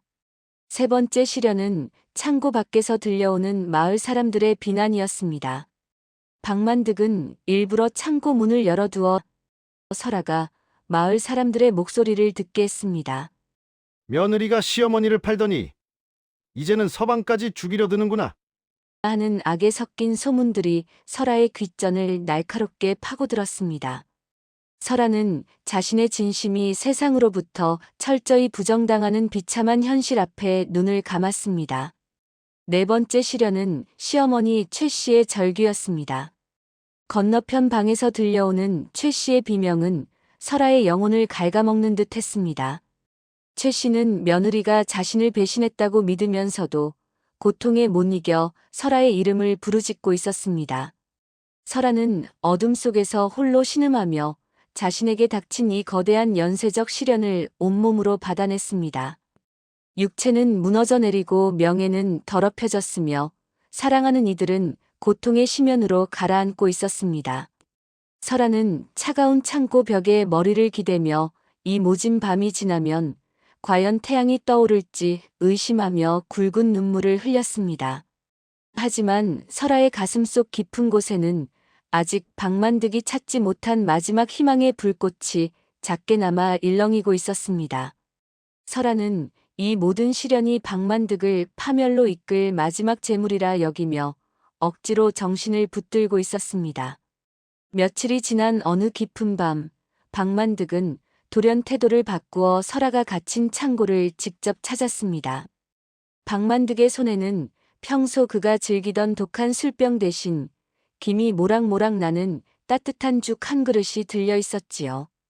박만득은 쇠창살 너머로 설아를 가련하다는 듯 바라보며 부드러운 목소리로 말했습니다. 내 곰곰이 생각해보니 우리가 이리 얼굴을 붉힐 이유가 없더구나. 너도 그저 가문을 살리고자 했던 것뿐인데 내가 너무 매정하게 굴었나 싶어 마음이 좋지 않았다. 박만득은 창고 문을 열고 들어와 설아의 포박을 손수 풀어주며 마치 인자한 어른처럼 그녀의 어깨를 토닥였습니다. 그러고는 품 안에서 미리 작성해둔 서찰 한 장을 꺼내 보여주었지요. 거기에는 설아가 밀지의 행방만 알려준다면 이생의 병을 고칠 명약을 구해주고 최 씨와 함께 예전처럼 평온하게 살 수 있도록 땅과 집을 돌려주겠다는 약조가 적혀 있었습니다. 박만득의 눈빛은 마치 진심으로 뉘우치는 사람처럼 부드럽게 휘어졌고 목소리에는 달콤한 유혹이 가득했습니다. 하지만 설아는 박만득의 이 눈부신 호의가 쥐를 잡기 위해 놓아둔 기름진 비계와 같다는 사실을 단번에 간파했습니다. 밀지의 행방을 말하는 순간 박만득은 약조를 적은 서찰을 불태우고 자신들의 목을 칠 것이 분명했지요. 설아는 박만득의 거짓된 눈동자를 마주하며 짐짓 흔들리는 척 고개를 떨구었습니다. 대감님, 정말 그 약조를 지켜주시는 것이옵니까? 저도 이제는 지쳤사옵니다. 설아의 가느다란 목소리에 박만득은 속으로 쾌재를 불렀습니다. 이제 다 넘어왔다고 믿은 박만득은 설아를 품에 안는 척하며 더욱 거세게 밀지의 위치를 종용했습니다. 그것은 구원이 아니라 벼랑 끝으로 등 떠미는 악마의 속삭임이었고 설아는 그 거짓된 평화 아래서 마지막 반격을 위한 칼날을 더욱 날카롭게 갈았습니다. 설아의 망설임이 길어지자 박만득의 인내심은 마침내 바닥을 드러내고 말았습니다. 설아의 눈동자 속에서 흔들림 없는 결의를 읽어낸 박만득은 자신이 내민 거짓 구원이 통하지 않았음을 깨닫고는 들고 있던 죽그릇을 바닥에 내팽개쳤습니다.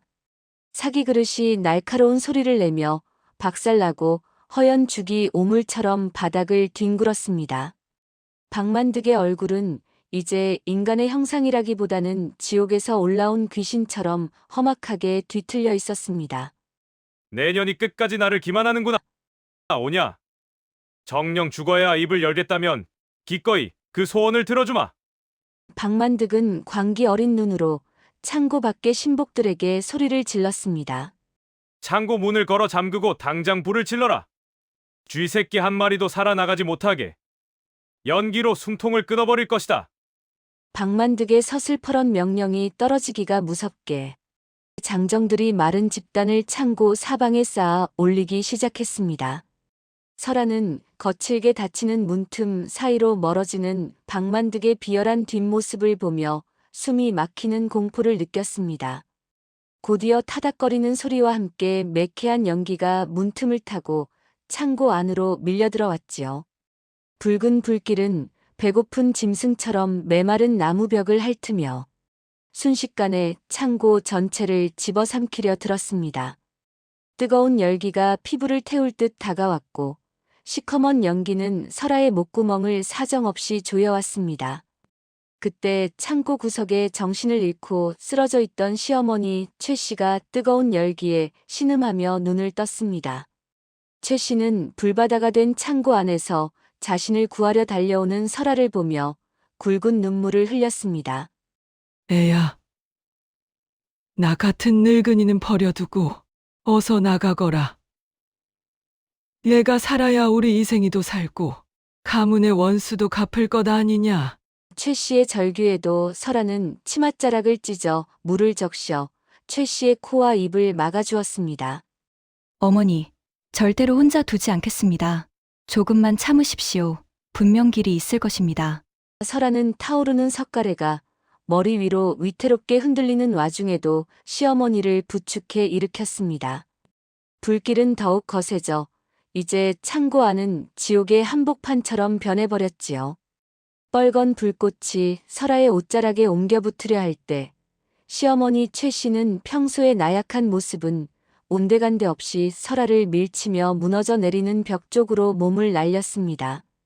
최 씨는 온몸으로 불붙은 가시덤불과 나무 더미를 밀어내며 설아가 빠져나갈 작은 틈을 만들었습니다. 설아, 내 말이 맞았다. 나를 박만득의 집에 보낸 것이 이 늙은이의 죄를 씻고 가문을 살릴 유일한 길이었어. 어서 가거라 하. 암행어사에게 그 밀지를 전해야 한다. 최 씨의 머리카락이 불길에 타들어가고 살같이 데이는 고통 속에서도 그녀는 설아를 밖으로 밀어내기 위해 마지막 힘을 짜냈습니다. 설아는 시어머니의 희생 앞에 목 놓아 울부짖었으나 지금 여기서 머뭇거린다면 두 사람 모두의 목숨이 헛되이 사라질 것임을 알고 있었습니다. 창고 밖에서는 박만득이 불길을 보며 호탕하게 웃어젖히는 소리가 들려왔습니다. 설아는 연기 때문에 보이지 않는 앞을 향해 필사적으로 손을 뻗었습니다.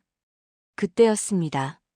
무너져 내리는 창고 지붕 너머로 밤하늘을 가르는 날카로운 파죽지새의 소리가 들려온 것이지요. 그것은 단순히 바람 소리가 아니었습니다. 수십 명의 장정이 일제히 내지르는 함성이었고 어둠을 뚫고 달려오는 광군들의 말발굽 소리였습니다. 박만득의 광기 어린 웃음소리가 멈추고 당황한 기색이 역력한 비명으로 바뀌는 순간 설아는 희미해져가는 의식 속에서도 직감했습니다. 드디어 진실의 심판이 시작되었음을 말이지요. 불길이 설아의 발끝까지 차올랐을 때 창고 문이 강력한 힘에 의해 박살나며 찬 바람이 들이닥쳤습니다. 설아는 그 찬 공기를 들이마시며 마침내 어둠 속으로 정신을 놓아버렸습니다. 암행어사 출두야! 칠흑 같은 어둠을 뚫고 울려 퍼진 그 한마디는 박만득의 심장을 그대로 꿰뚫는 화살과도 같았습니다. 창고에 타오르는 불길을 등지고 나타난 사내는 마을 어귀에서 술이나 얻어먹던 초라한 차림에 그 선비가 맞았습니다. 하지만 지금 그의 손에는 달빛보다 더 시퍼렇게 빛나는 마패가 들려 있었고 그를 호위하는 수십 명의 나졸은 박만득의 신복들을 단숨에 제압했습니다. 박만득은 사시나무 떨듯 떨며 마당 한복판에 주저앉았습니다. 이게 어찌 된 일입니까? 어사께서 어찌 이런 누추한 곳에? 박만득이 말을 더듬자 어사는 서늘한 웃음을 지으며 설아를 부축해 일으켰습니다. 설아는 연기에 그을린 얼굴을 닦아내며 품 안에서 숨겨두었던 진짜 밀지를 꺼내 어사에게 건넸습니다. 마을 사람들은 이 광경을 숨죽여 지켜보았지요. 설아는 박만득을 향해 당당히 고개를 들었습니다. 대감, 당신은 탐욕에 눈이 멀어. 제 꾀에 스스로 넘어간 것입니다. 제가 시어머니를 판 것은 돈이 탐나서가 아니었습니다. 당신의 집안 깊숙이 숨겨진 당신 선친의 죄상을 세상 밖으로 끄집어내기 위한 유일한 길이었지요. 사실 설아는 마을 주막의 주모를 통해 이 선비가 암행어사임을 미리 알고 있었습니다. 설아는 박만득이 가문을 멸문시킨 원수임을 깨달은 그날 밤 주막에서 어사를 은밀히 만나 모든 계획을 상의했던 것입니다. 어머니를 박만득의 집으로 보내야만 그가 안심하고 비녀 속의 밀지를 찾으려 할 것이고 그때가 비로소 당신의 죄를 물을 증거가 완성되는 때입니다라고 설아는 어사에게 간청했었습니다. 박만득은 시어머니 최 씨를 괴롭히고 설아를 핍박하는 동안 자신이 가두었다고 믿은 두 여인에게 오히려 철저히 사냥당하고 있었던 셈이지요. 설아가 박만득에게 받은 금반지와 돈은 마을에 굶주린 이들을 위해 주모를 통해 이미 곡식으로 변해 있었습니다. 마을 사람들은 자신들이 돌을 던지고 구정물을 끼얹었던 설아의 깊은 속뜻을 깨닫고는 부끄러움에 고개를 들지 못했습니다. 설아의 지혜로운 계책은 단순히 복수를 위한 것이 아니었습니다. 시어머니 최 씨가 평생 품고 살았던 두려움의 실체인 그 비녀 속 밀지를 당당히 세상에 내놓게 함으로써 시어머니의 영혼을 자유롭게 해주고 가문의 명예를 회복하려는 효심에서 비롯된 것이었습니다. 타오르던 불길이 광군들에 의해 완전히 진압되고 연기가 거치자 설아와 시어머니 최 씨는 비로소 서로의 손을 꼭 맞잡았습니다. 그것은 절체절명의 위기 속에서 피어난 가장 아름다운 승리의 순간이었습니다. 암행어사는 위험 있는 자태로 박만득을 내려다보며 준엄하게 꾸짖었습니다. 박만득은 조금 전의 기세는 온데간데 없이 사라진 채 흙바닥에 머리를 조아리며 목숨만을 구걸하고 있었지요. 암행어사가 펼쳐든 밀지에는 박만득의 선친이 저지른 영모의 전말뿐만 아니라 박만득 본인이 이 고을에서 자행한 온갖 수탈과 횡령의 기록이 낱낱이 적혀 있었습니다. 내 이놈 박만드가 내 죄가 하늘에 닿아 더 이상 숨길 곳이 없구나. 무고한 백성들을 핍박하고 조정의 기강을 어지럽혔으니 내 목숨 하나로는 그 죄를 다 갚지 못할 것이다. 어사의 불호령이 떨어지자 나졸들은 즉시 박만득의 몸을 거친 밧줄로 꽁꽁 묶었습니다. 비단옷은 흙탕물에 절어 더러워졌고 박만득의 얼굴은 공포에 질려 하얗게 질려버렸습니다. 리어 암행어사는 박만득의 거대한 곳간 문을 활짝 열라고 명했습니다. 수십 년간 고을 백성들의 피눈물로 채워진 수천 섬의 쌀과 금은 보화가 달빛 아래 모습을 드러냈지요. 암행어사는 이 부당한 재물들을 몰수하여 굶주린 백성들에게 공평하게 나누어 주라 일렀습니다.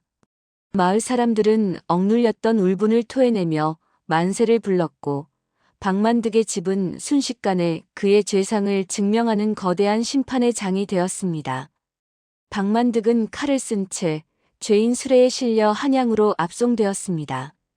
그가 지나가는 길목마다 마을 사람들은 돌멩이를 던지며 그동안 쌓였던 원한을 갚았지요. 한때 고을의 왕처럼 군림하던 박만득은 이제 가장 비천한 죄인의 신세가 되어 비참한 최후를 맞이하게 된 것입니다. 설아를 요물이라 욕하며 손가락질하던 마을 사람들은 이제 설아의 발치에 엎드려 용서를 구했습니다. 설아 낭자, 우리가 눈이 멀어 그 깊은 뜻을 모르고 모진 소리를 했소. 부디 이 못난 사람들을 용서해 주시오. 설아는 자신을 비난했던 이들을 원망하는 대신 따뜻한 눈길로 그들을 일으켜 세웠습니다. 악의 뿌리가 뽑히고 정의가 바로 선 고을에는 비로소 희망의 기운이 감돌기 시작했습니다. 박만득의 몰락은 탐욕의 끝이 어떠한지를 만천하에 보여주는 명백한 경고가 되었고 설아의 용기 있는 투쟁은 고을의 전설이 되어 사람들의 입에서 입으로 전해지게 되었습니다. 힘든 시련이 지나가고 고을에는 다시금 평화가 찾아왔습니다. 암행어사의 보고를 받은 조정에서는 설아의 지혜와 효심을 높이 치하하며 박만득에게 몰수한 재산의 일부를 설아의 가문에 돌려주고 그녀에게 연려의 칭호와 함께 큰 상금을 내렸습니다. 무너졌던 가문의 명예는 다시금 드높아졌고 설아의 이름은 인근 수백 리까지 널리 알려지게 되었지요.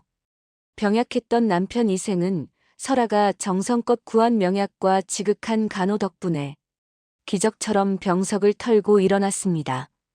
그는 자신을 위해 험한 오명을 뒤집어 썼던 아내의 손을 꼭 잡으며 지난날의 오해를 눈물로 사죄했습니다. 설아 역시 남편의 건강한 모습을 보며 그동안 가슴속에 맺혔던 응어리를 모두 풀어내었지요. 시어머니 최 씨는 이제 며느리 설아를 친딸보다 더 아끼고 사랑하는 든든한 버팀목이 되었습니다.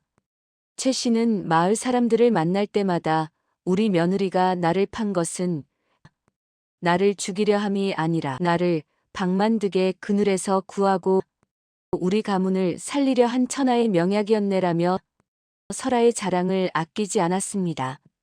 두 사람은 매일 아침 함께 마당을 쓸고 정겹게 담소를 나누며 고을에서 으뜸 가는 화목한 고부 사이가 되었습니다. 세월이 흘러 흉년이 지나고 풍년이 찾아왔을 때 설아의 집 마당에는 예전의 텅 빈 창고 대신 넉넉한 인심이 가득 들어찼습니다. 설아는 나라에서 받은 상금을 마을의 가난한 이들을 돌보는데 아낌없이 사용하며 진정한 양반의 덕목이 무엇인지를 몸소 보여주었지요. 마을 사람들은 이제 설아를 볼 때마다 존경의 마음을 담아 고개를 숙였고 그녀의 지혜로운 이야기는 아이들의 잠자리 머리맡에서 들려주는 가장 재미있는 전설이 되었습니다. 옛말에 지혜는 칼보다 날카롭고 덕은 방패보다 단단하다는 말이 있습니다. 설아는 굶주림과 핍박이라는 거대한 시련 앞에서도 결코 자신을 잃지 않았고 오히려 그 위기를 기회로 바꾸어 원수를 갚고 가족을 구했습니다. 그녀가 시어머니를 팔아넘겼다는 파격적인 선택 이면에는 자신을 희생해서라도 진실을 밝히고자 했던 숭고한 용기가 숨겨져 있었던 것이지요.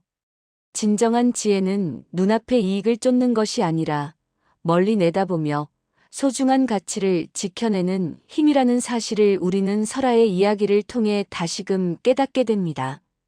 겉모습만 보고 타인을 판단하기보다 그 속에 담긴 진심을 보려 노력할 때 비로소 세상은 조금 더 따뜻하고 밝은 곳으로 변해갈 것입니다. 가문을 살리기 위한 기괴한 대리 혼례, 그 뒤에 숨겨진 잔혹한 진실. 세아가, 너는 이곳에 내 운명을 바꾸러 왔느냐, 아니면 그저 죽으러 왔느냐? 당신도 나를 죽이러 온 자들이 보낸 숫자냐? 아니면 내 숨통을 끊으러 온 자렉이냐? 절체절명의 순간, 목을 죄어오는 서슬퍼런 칼날. 하지만 정경 부인 동생, 관노비 언니, 두 자매의 뒤바뀐 운명 속으로 옛날 옛적 숙종 대왕께서 나라를 다스리던 시절, 경기도의 한적한 마을에 최진사라 불리는 양반이 살고 있었습니다. 한때는 정승판서가 부럽지 않은 명문가였으나 모진 정쟁에 휘말려 가세가 기울 대로 기울고 말았지요. 최진사는 당장 내일의 끼니를 걱정해야 할 처지였음에도 불구하고 선비의 자존심만큼은 결코 굽히지 않았습니다. 그는 해진 도포를 기워 입으면서도 언젠가 가문을 다시 일으켜 세울 날만을 꿈꾸며 묵묵히 세월을 견디고 있었습니다. 최진사에게는 2명의 딸이 있었는데 첫째인 채령은 온 마을 사내들의 가슴을 설레게 할 만큼 눈부신 미색을 자랑했습니다. 그러나 채령은 제 미모가 곧 권력이라 여겼으며 화려한 비단옷과 폐물을 탐하는 허영심이 가득한 영악한 여인이었지요. 그에 반해 둘째 수경은 화려한 꽃보다는 들판에 핀 수수한 풀잎을 닮은 처자였습니다. 수경은 언니가 거울 앞에 앉아 분단장을 할 때마다 부엌대기를 자처하며 꾸준히 일을 도맡았고 기울어가는 가문을 지탱하기 위해 밤낮으로 정성을 다하는 지혜로운 효녀였습니다. 어느 화창한 오후, 최진사의 낡은 대문 앞으로 한양의 기운을 가득 머금은 화려한 가마 한 채가 멈춰 섰습니다. 가마에서 내린 중매쟁이는 위세당당하게 이 판서 대개 혼담을 전했으니 이는 가문이 몰락한 이후 최진사가 들은 가장 놀라운 소식이었지요. 한양의 최고 세도가가 어째서 변방의 가난한 가문에게 손을 내미는지 의문이 생길 법도 했지만 절호의 기회에 눈이 먼 최진사는 기쁨을 감추지 못했습니다. 다만 혼례를 당장 사흘 안에 치러야 한다는 중매쟁이의 독촉은 어딘가 모르게 기묘한 구석이 있었습니다. 채령은 명문가인 이 판서 댁으로 시집간다는 사실에 온 동네가 떠나가도록 기뻐했습니다. 화려한 비단 상자를 미리 열어보며 제 미모가 드디어 빛을 발한다며 콧노래를 불렀지요. 하지만 그 기쁨은 반나절을 넘기지 못했습니다. 장터에서 돌아온 몸종이 전한 소문은 가히 충격적이었습니다. 이 판서의 외아들인 윤우 도령이 원인 모를 괴질에 걸려 숨만 겨우 붙어있는 산송장이나 다름없다는 이야기였지요. 이번 혼례 또한 도령의 병을 고치려는 마지막 수단으로 애군을 막기 위해 급하게 치르는 살풀이 혼례라는 사실을 알게 된 채령은 그만 아연실색하고 말았습니다. 내 어찌 꽃다운 나이에 산송장에게 시집을 가서 평생을 청상과부로 살겠습니까? 채령 애기 씨는 비단옷을 내동댕이 치며 대성통곡을 했습니다. 채령 애기 씨는 차라리 죽는 게 낫다며 대들보에 목을 매는 신용까지 하여 온 집안을 발칵 뒤집어 놓았지요. 금쪽 같은 딸의 완강한 거부에 최진사는 깊은 수심에 빠져 그만 바닥에 주저앉고 말았습니다. 세도가와의 약속을 어겼다가는 가문이 다시 일어서기는커녕 멸문의 화를 입을 것이 자명했기에 최진사는 마당 한 구석에서 하염없이 눈물만 흘렸습니다.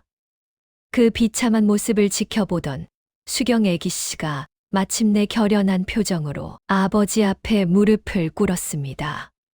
아버지, 소녀가 언니 대신 가마에 오르겠습니다.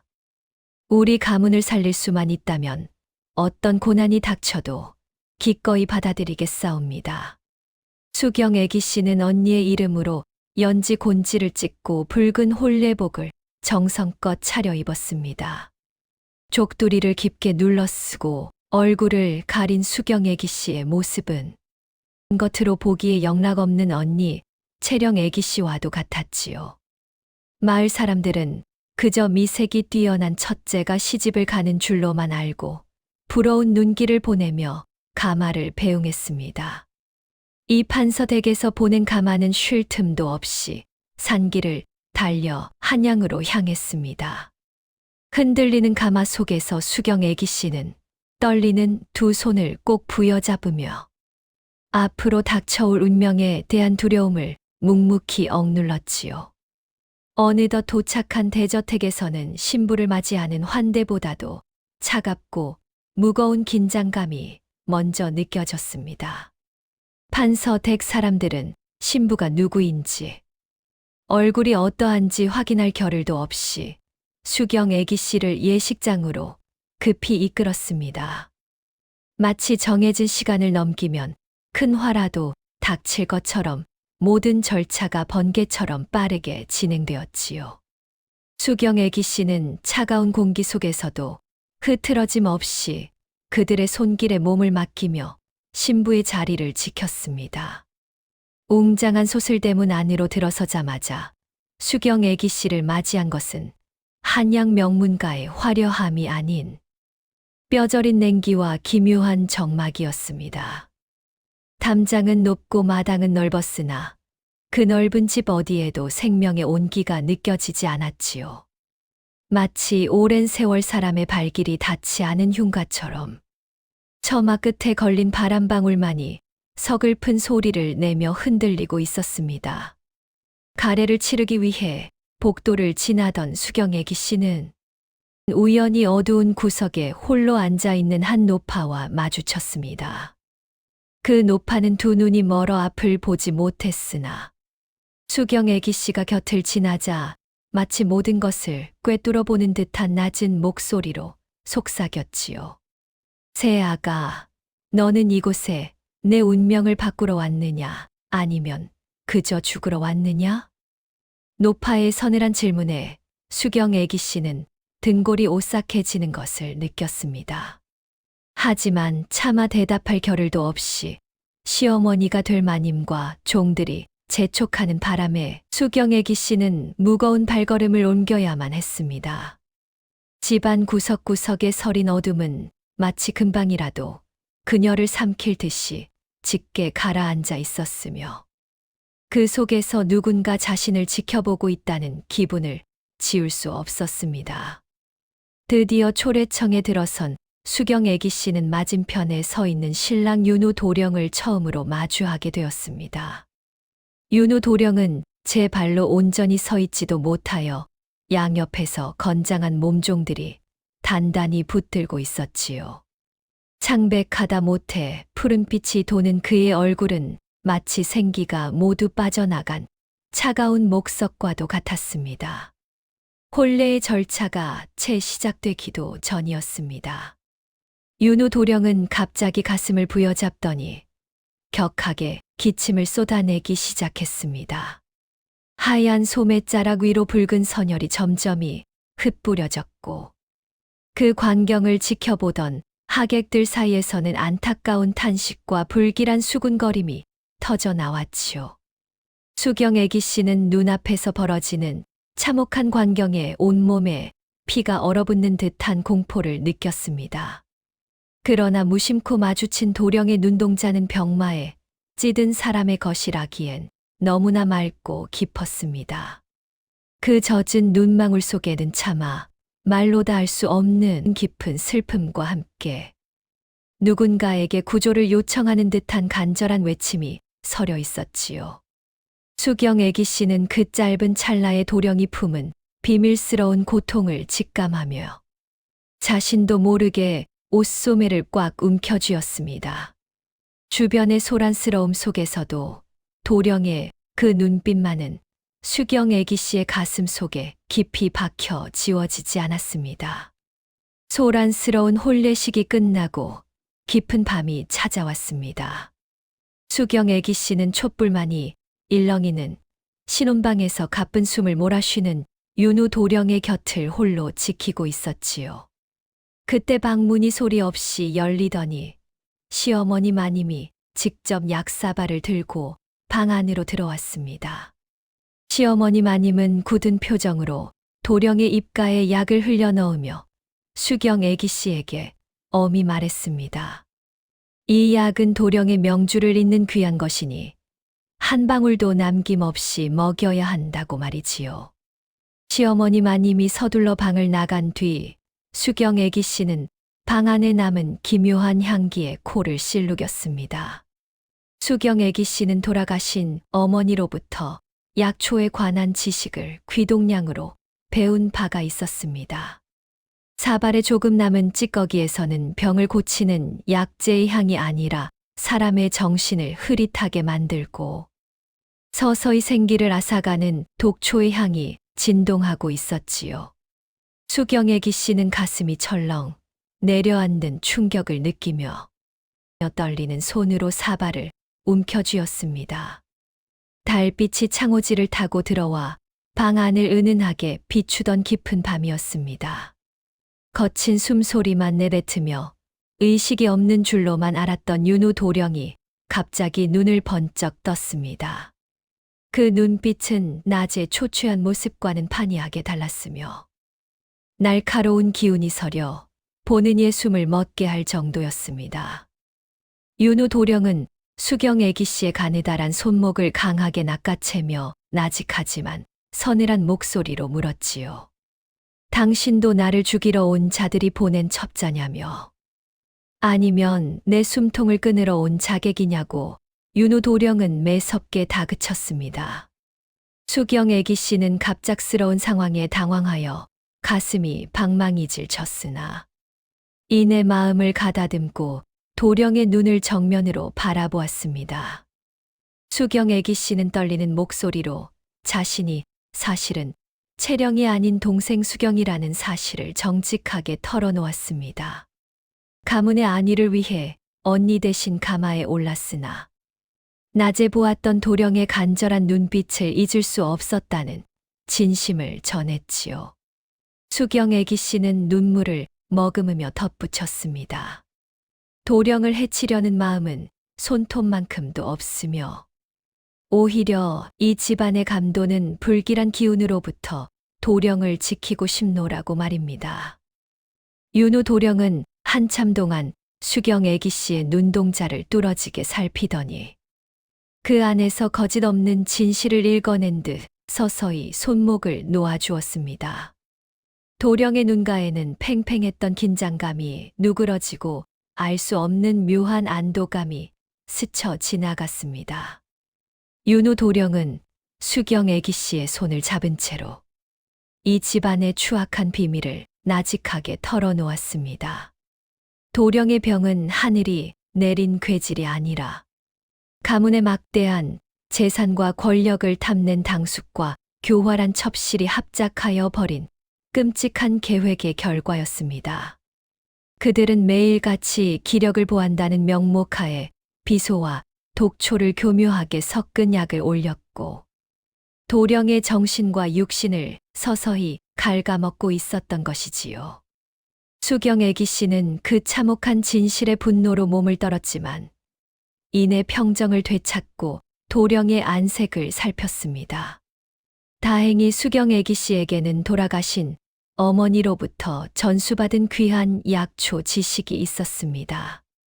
수경 애기 씨는 시집 올 때 혹시 몰라 비단 주머니 속에 몰래 챙겨온 녹두와 감초, 그리고 독을 다스리는 여러 약재를 꺼내어 보였습니다. 그날 밤부터 수경 애기 씨의 은밀한 해독 작업이 시작되었습니다. 시어머니가 가져오는 독이 든 약사발은 도령의 입술만 적시는 척하다가 요강이나 화분 밑으로 몰래 쏟아버렸지요. 대신 수경 애기 씨는 밤늦게 탄건 속에 숨겨온 약재를 정성껏 우려내어 도령에게 마시게 했습니다.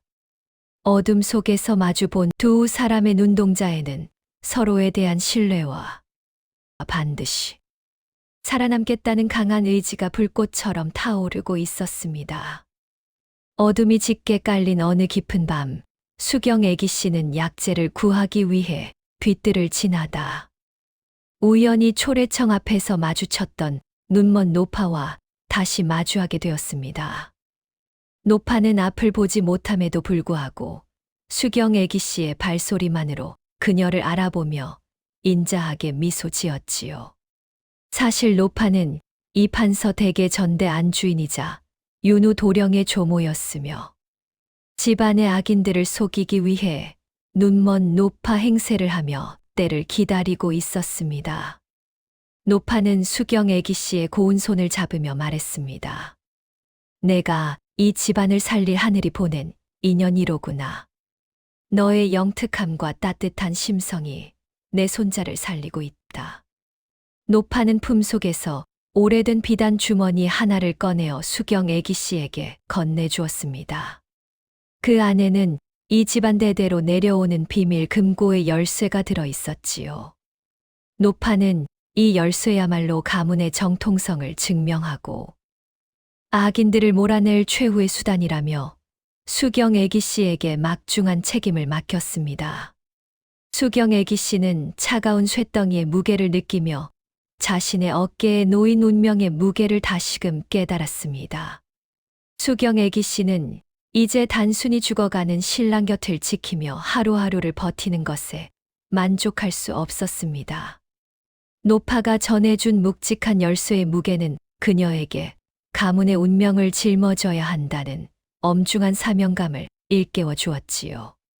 수경 애기 씨는 남편 윤우 도령을 살리는 것을 넘어 이 유서 깊은 가문의 대들보를 갉아먹고 있는 사악한 무리들을 단죄하겠다고 굳게 결심했습니다. 내 비록 이름은 언니의 것을 빌려왔으나 이 집안을 지키려는 나의 의지만큼은 그 누구보다 진실되도다. 수경 애기 씨는 매일 밤 거울 앞에서 제 흐트러진 마음을 다잡으며 수줍음 많던 소녀의 허물을 벗어던졌습니다. 시어머니를 사칭하는 안주인과 탐욕스러운 당숙의 섰을 퍼런 감시 속에서도 수경 애기 씨는 담대하게 집안의 살림을 살피고 의심스러운 종들의 움직임을 예리하게 포착했지요. 수경 애기 씨의 단호한 태도에 집안의 공기는 점차 차갑게 얼어붙었으며 악인들과의 보이지 않는 관계 또한 파탄의 길로 치닫기 시작했습니다. 이제 수경 애기 씨는 거센 눈보라 속에서도 향기를 잃지 않고 피어나는 매화꽃처럼 위기 속에서 비로소 진정한 강인함을 꽃피우고 있었습니다. 어느 깊은 밤 수경 애기 씨가 정성껏 달인 약을 마신 윤우 도령이 비로소 자리에서 일어나 정좌를 하고 앉았습니다. 그의 눈빛은 더 이상 병자의 것이 아니었으며 마치 구름을 뚫고 나온 달빛처럼 형형한 기운이 감돌았지요. 윤우 도령은 당황하는 수경 애기 씨를 안심시키며 나직한 목소리로 믿기 힘든 고백을 시작했습니다. 사실 윤우 도령은 연약한 선비가 아니라 주상 전하의 밀명을 받들어 권세가들의 비리를 낱낱이 파헤치던 암행어사였습니다. 그는 집안의 악인들이 자신을 해치려 한다는 사실을 진작에 간파하고 있었으며 그들의 죄상을 확실히 포착하기 위해 일부러 중독된 척하며 죽어가는 연기를 하고 있었던 것이지요. 수경 애기 씨의 헌신적인 간호 덕분에 몸 안의 도끼가 빠르게 씻겨 나갔고 이제는 적들을 일망타진할 준비가 거의 끝났음을 알렸습니다. 윤우 도령은 수경 애기 씨의 고운 손을 잡으며 깊은 신뢰의 눈빛을 보냈습니다. 그대의 맑은 심성과 지혜가 나를 사지에서 구했으니 이제 내가 이 집안과 그대를 지킬 차례요. 수경 애기 씨는 남편의 정체가 암행어사라는 사실에 가슴이 세차게 뛰었으며 두 사람 사이에는 단순한 연분을 넘어 나라의 기강을 바로잡으려는 굳건한 동지애가 불꽃처럼 피어올랐습니다. 하지만 꼬리가 길면 결국 밟히는 법이었습니다. 수경 애기 씨를 시기하며 지켜보던 첩실과 당숙은 신부의 거동이 지나치게 조신하고 약초의 박학다식한 점을 수상히 여겨 몰래 사람을 보냈습니다. 그들은 경기도 최진사댁에 진짜 채령 애기 씨가 숨어 있다는 사실을 마침내 알아내고 말았지요. 당숙은 비열한 웃음을 지으며 수경 애기 씨의 방을 거칠게 급습했습니다. 그는 수경 애기 씨가 가문의 이름을 속인 가짜 신부라는 증거를 들이밀며 가문을 기망한 죄는 멸문지화에 처할 대죄라고 윽박질렀습니다. 악인들은 이를 빌미로 윤우 도령과 수경 애기 씨를 한꺼번에 제거하고 재산을 가로챌 무서운 음모를 실행해 옮기기 시작했지요. 자신뿐만 아니라 고향의 아버지와 집안 식구들까지. 목숨이 경각에 달했다는 사실에 수경 애기 씨의 안색은 창백하게 질려갔습니다. 악인들의 서슬퍼런 칼날이 눈앞까지 다가온 그야말로 절체절명의 위기 상황이 닥쳐오고야 말았습니다. 서둘러 피하셔야 합니다. 서방님께서 사셔야 이 집안의 억울함도 나라의 기강도 바로잡을 수 있습니다. 수경 애기 씨는 윤우 도령의 등을 떠밀며 은밀히 뒷문으로 피신시켰습니다. 도령이 무사히 담장을 넘는 것을 확인한 수경 애기 씨는 홀로 안채에 남아 서슬퍼런 칼날을 든 당숙과 첩실마님 앞에 당당히 맞섰지요. 수경 애기 씨는 품속에서 노파에게 받은 열쇠로 찾아낸 장부를 꺼내 들었습니다. 그 안에는 당숙과 첩실이 지난 수십 년간 가문의 재산을 빼돌리고 관가에 뇌물을 바친 기록이 낱낱이 적혀 있었습니다. 이 장부가 세상에 알려지면 당신들의 목숨 또한 부지하기 어려울 것입니다. 수경 애기 씨의 단호한 목소리의 악인들은 잠시 주춤하며 서로의 눈치를 살폈습니다.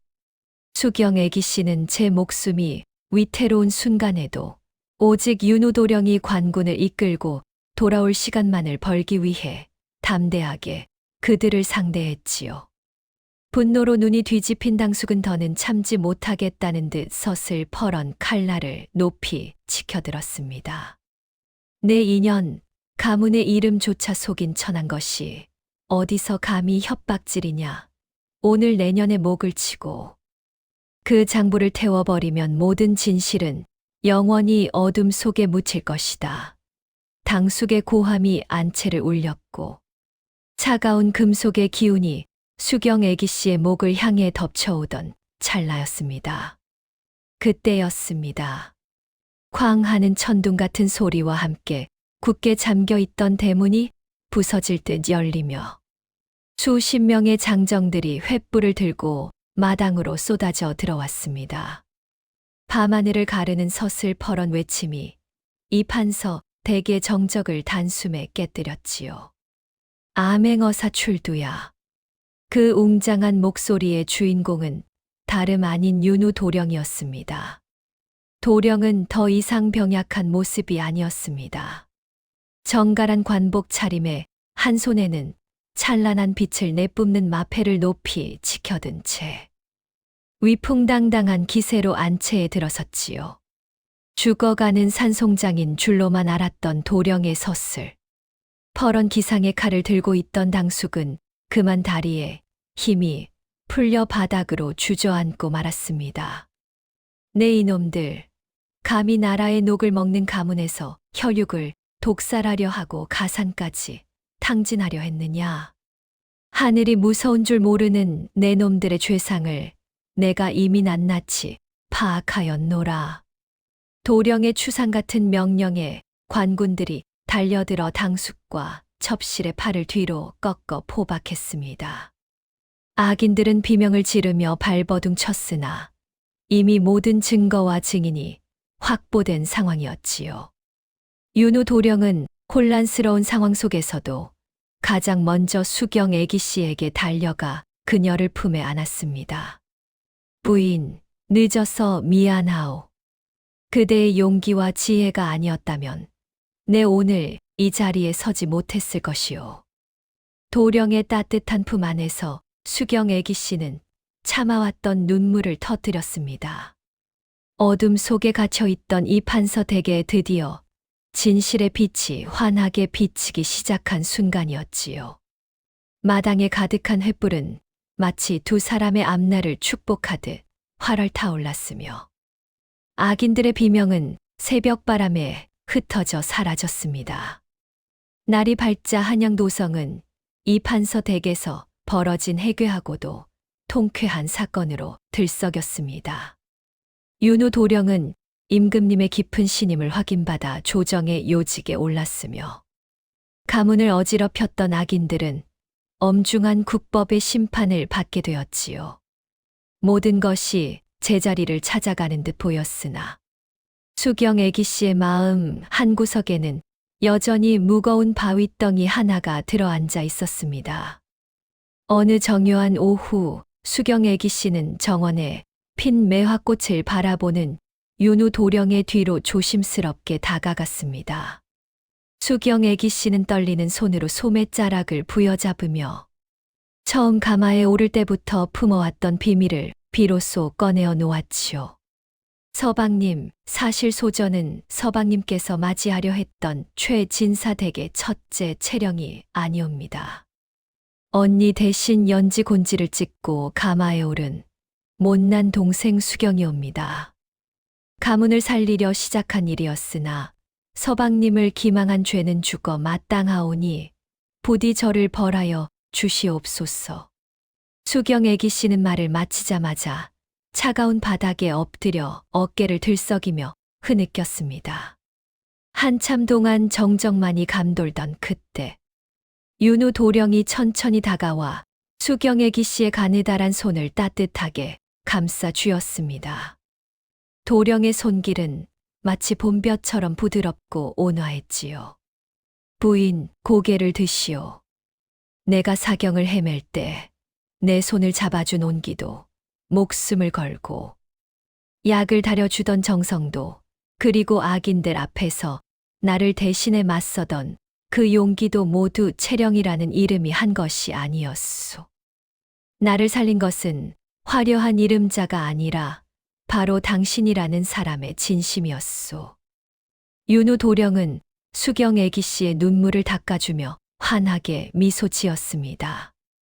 도령은 수경 애기 씨를 정식으로 정경 부인의 첩지에 올릴 것을 약속하며 그녀의 존재 자체가 이 집안에 내린 천우님을 다시 한번 천명했지요. 거짓이라는 허물을 벗어던진 두 사람의 인연은 비로소 세상 그 무엇보다 단단하고 아름다운 진실로 거듭나게 되었습니다. 한편 경기도 시골 마을에서 동생의 비보만을 기다리던 채령 애기 씨는 한양에서 들려온 소식에 그만 정신을 잃고 쓰러질 뻔했습니다. 산송장인 줄 알았던 신랑이 암행어사가 되어 돌아왔으며 미운 오리 새끼 같던 동생 수경이 일국의 정경 부인이 되었다는 이야기는 채령 애기 씨의 가슴에 수천 개의 바늘을 꽂는 듯한 고통을 주었지요. 채령 애기 씨는 밤마다 자신의 어리석음을 탓하며 땅을 치고 통곡했습니다. 하지만 그녀는 끝내 자신의 허영심을 버리지 못했습니다. 채령 애기 씨는 뒤늦게라도 재물을 차지하겠다며 인근 고을의 이름난 거부인 박진사의 첩실로 들어가는 길을 택했습니다. 오직 비단옷과 보석만을 탐하며 자신의 미색을 팔아 안락한 삶을 누리려 했던 것이지요. 그러나 하늘의 그물은 결코 성기지 않았습니다. 채령 애기 씨가 들어간 박진사의 집안은 남몰래 영모를 꾀하던 무리들의 소굴이었습니다. 어느 날 새벽 관군들이 들이닥쳐 집안의 모든 사람을 포박해 갔으며 채령 애기 씨 또한 그 화를 피할 수 없었지요. 결국 채령 애기 씨는 하룻밤 사이에 양반의 신분을 잃고 관노비의 신세로 전락하고 말았습니다. 채령 애기 씨는 거친 삼배옷을 입고 찬물을 길어 나르며 눈물로 세월을 보냈습니다. 한순간의 잘못된 선택과 끝없는 탐욕이 채령 애기 씨를 끝이 보이지 않는 나락으로 밀어 넣은 것이지요. 고운 손은 거칠게 갈라졌고 빛나던 미모는 고통 속에 시들어갔지만 이미 엎질러진 물을 되돌릴 방법은 어디에도 없었습니다. 세월이 흘러 강산이 변했어도 수경 부인과 윤우 대감의 금슬은 날이 갈수록 깊어만 갔습니다. 수경 부인은 몰락했던 친정 최진사댁을 예전의 명성보다 더욱 드높게 일으켜 세웠으며 최진사는 비로소 주름진 얼굴에 웃음꽃을 피우며 만년을 평온하게 보냈지요. 마을 사람들은 수경 부인의 지극한 효심과 현숙함을 두고두고 이야기하며 자식들에게 귀감을 삼았습니다. 윤우 대감은 높은 벼슬에 오른 뒤에도 백성들의 고혈을 짜는 대신 자신의 녹봉을 쪼개어 굶주린 백성들을 돌보았습니다. 수경 부인 또한 권세를 부리기보다 낮은 곳을 살피며 어려운 이웃들에게 따뜻한 밥 한 끼를 베푸는 일을 게을리하지 않았지요. 이 판서댁은 예전에 음산하고 서늘했던 기운을 완전히 걷어내고 이제는 사시사철 사람들의 웃음소리가 담장을 넘는 한양 으뜸의 명당이 되었습니다. 수경 부인이 처음 이 집에 들어와 뜰 한편에 정성껏 심었던 매화나무는 어느덧 늠름하게 자라나 해마다 정월이면 하얀 꽃망울을 가장 먼저 터뜨렸습니다. 매서운 추위 속에서도 맑은 향기를 잃지 않고 피어나는 그 매화꽃은 온갖 시련 속에서도 진심을 잃지 않았던 수경 부인의 고결한 성품을 쏙 빼닮아 있었지요. 그 향기가 온 집안을 감쌀 때면 윤우 대감은 수경 부인의 손을 꼭 잡으며 그날의 인연에 감사를 표하곤 했습니다. 겉모양의 화려함과 눈앞의 재물만을 쫓았던 언니 채령은 결국 비참한 처지로 전락했으나 자신을 낮추고 희생하며 진실한 길을 걸었던 수경 부인은 하늘이 내린 천운을 얻어 가문의 영광을 되찾고 만인의 존경을 받게 된 것이지요. 옛말에 지성이면 감천이라는 말이 있습니다. 정성이 지극하면 하늘도 감동한다는 뜻이지요. 사람의 마음을 얻는 것은 화려한 외모가 아니라 보이지 않는 곳에서 묵묵히 실천하는 진실한 마음이라는 사실을 이 이야기는 우리에게 깊은 여운으로 전해주고 있습니다. 어르신들, 오늘 이야기 어떠셨습니까? 우리네 삶의 가장 중요한 건 진실한 마음으로 서로 따뜻한 정을 나누며 살아가는 것이라는 사실은 진리인 것 같습니다.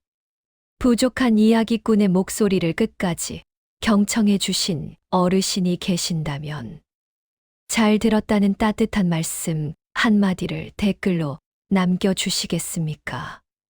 여러분의 그 소중한 말씀이 저에게는 세상 무엇보다 큰 보람이자 기쁨이 됩니다. 지금까지 귀한 시간 함께 해주셔서 진심으로 감사드립니다.